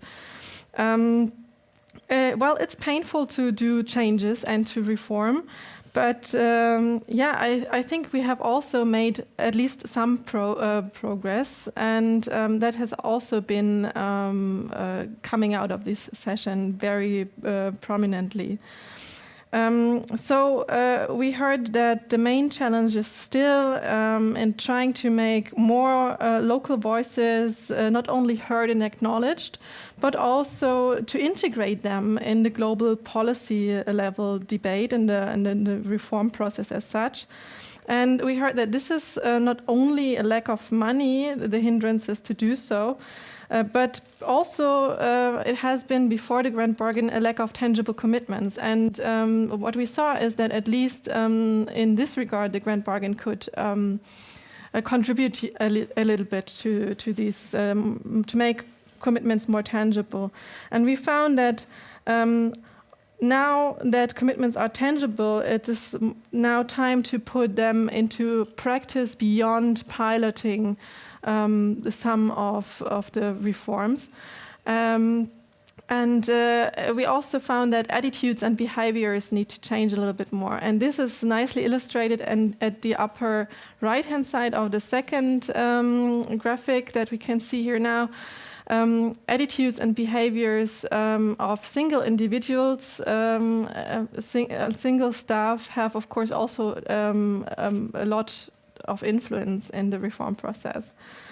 That's all for the first panel. Let's turn to the second panel. We've been talking about more of the quality of the relationships between locals and internationals, and the intermediaries between them. And we found that the main hindrances for a more equal eye-to-eye level partnership is maybe not so much trust anymore, but the still prevailing competition for funding that many intermediaries that are at the same time INGOs present on the ground are facing. So this is one of the main hindrances to give away power and to give and free up space for more local, more national partners. Last but not least, there is also a lot of hope. Can we go back to the second panel again? Because there is also some hope that's put in the quote. It's not all bad. That's the little man saying right in the middle, I would say. And so there is some bright horizon coming up, and there is some good examples. And especially those international organizations that had a working tradition with local and national partners are actually really driving the change and the development here. Now let's go to the third panel on quality funding, where we were joined by Ambassador Sibylle Sorg in the beginning, who has admitted, of course, that there is still a long way to go, also for Germany as a donor. However, she said there is small steps, there is little progress, and that's nicely illustrated by this little worm having little wings, but still not being a butterfly. And I think that's pretty much captures the stage where we are right now. And Sorcha O'Callaghan also joined this discussion, and she recognized the engagement that has been made from Germany, especially with regards to anticipatory funding. But of course, there's also more to do. there is some political momentum, but we need to move beyond piloting studies and piloting practices, and that's actually also putting other comments from the earlier panels up again. Finally, we have had the Start Fund from Bangladesh as an example, where Saeed shared some of his insights on how a progress on funding could be successful, and it's also nicely summarized on this graphic here on the right side. It's, I think, a 1, 2, 3, 5 points nice summary. We need funding that 5 points. Everybody could read this themselves. Nicely summary, I guess. Finally, we have had the 3 spotlights. Unfortunately, we do not have slides for these to share. However, I will share some of my key takeaways, which are from the gender spotlight, that the Grand Bargain has been indeed gender blind in the beginning, and it still is, not only because of its gender blind indicators, but also its gender blind structures, and the consultations and participation was really gender blind. But there is also here some progress which has been made, especially in the localization workstream and the cash workstream, which have formulated concrete guidance notes, best practices, and instruments that we could use. However, gender is a topic which not only is prominent in the humanitarian sector, but also in many local contexts. And of course, this also interferes with each other. The second spotlight on innovation, in this spotlight we had Sonia talking to Ben Ramalingam, and he said that, well, there is a lot of innovation happening under the radar, and there's a lot of innovation that has happened despite of the humanitarian system and not because of it, and of course that needs to change. But there have been some factors that were pressing innovation and also giving opportunities for new innovation. And this is what we exactly have to nurture. Last but not least, Andrea talked to Christopher Leiden, and they'd had a conversation on ethics and the underlying assumptions of the humanitarian reform system. They talked a lot about neutrality and how it can be defined and redefined in a democratic way, reforming the humanitarian way of doing things so far. And this also linked back to the link of the humanitarian system to its political and wider social world. So that's my brief run through all the lessons that I at least have taken from the conference so far. I am sure I will find many more by the time the video recording is available. However, we will close here now, and I will not do this without some acknowledgement. And I have to take a sip of water because I have many people to thank. First of all, of course, we want to thank the panelists who have actually contributed the most part of this conference. Thank you for sharing your views, your opinions, and your experiences with us. We are truly thankful for this opportunity and for all the learnings we will take from these. We've had experts from different levels, global level, so the local level, the global north and the global south, from women and men, and from practice and think tanks. Thank you to all these diverse contributors. Another big thank you to the online audience. Of course, also your comments and questions have contributed to this lively discussion. We are very happy that you shared all your inputs in the chat. Furthermore, you can, another nice advertisement for our Slack channel, you can network and link on the Slack channel. Even now when the conference is closed, you can do the networking there as you would do in an in-person conference. So please make wide use of this. You can exchange and chat a little bit among your peers. Finally, let me also thank Nicoline, who has contributed these great graphics that are so fabulous. They will surely end up in some or the other way very prominently in our office. I'm very sure of that. Another great thank you to the team of Live Records who have really stuck with us the last 2 days and managed several troubleshootings and technical issues with us. Thank you for your expertise and your support. And finally, I want to thank Oxfam for giving us this space for holding the conference. Of course, this is also a very relevant contribution. Last but not least, I want to thank the CHA team, especially those behind the cameras that you have not seen so far, because without their contributions, all of us here in front of the camera would not be as productive as we were. So a special thanks especially to Arvid, Lena and Kilian, who have managed the technical support and the communication, not only in the chat, but also on Twitter, on Slack, and so on. Yeah, that's all I can say from my side, and I hope you bear with us also after the conference. Please, if you have not done so, please, you can register for our newsletter. You can follow us on Twitter, of course, and on other social media channels as LinkedIn.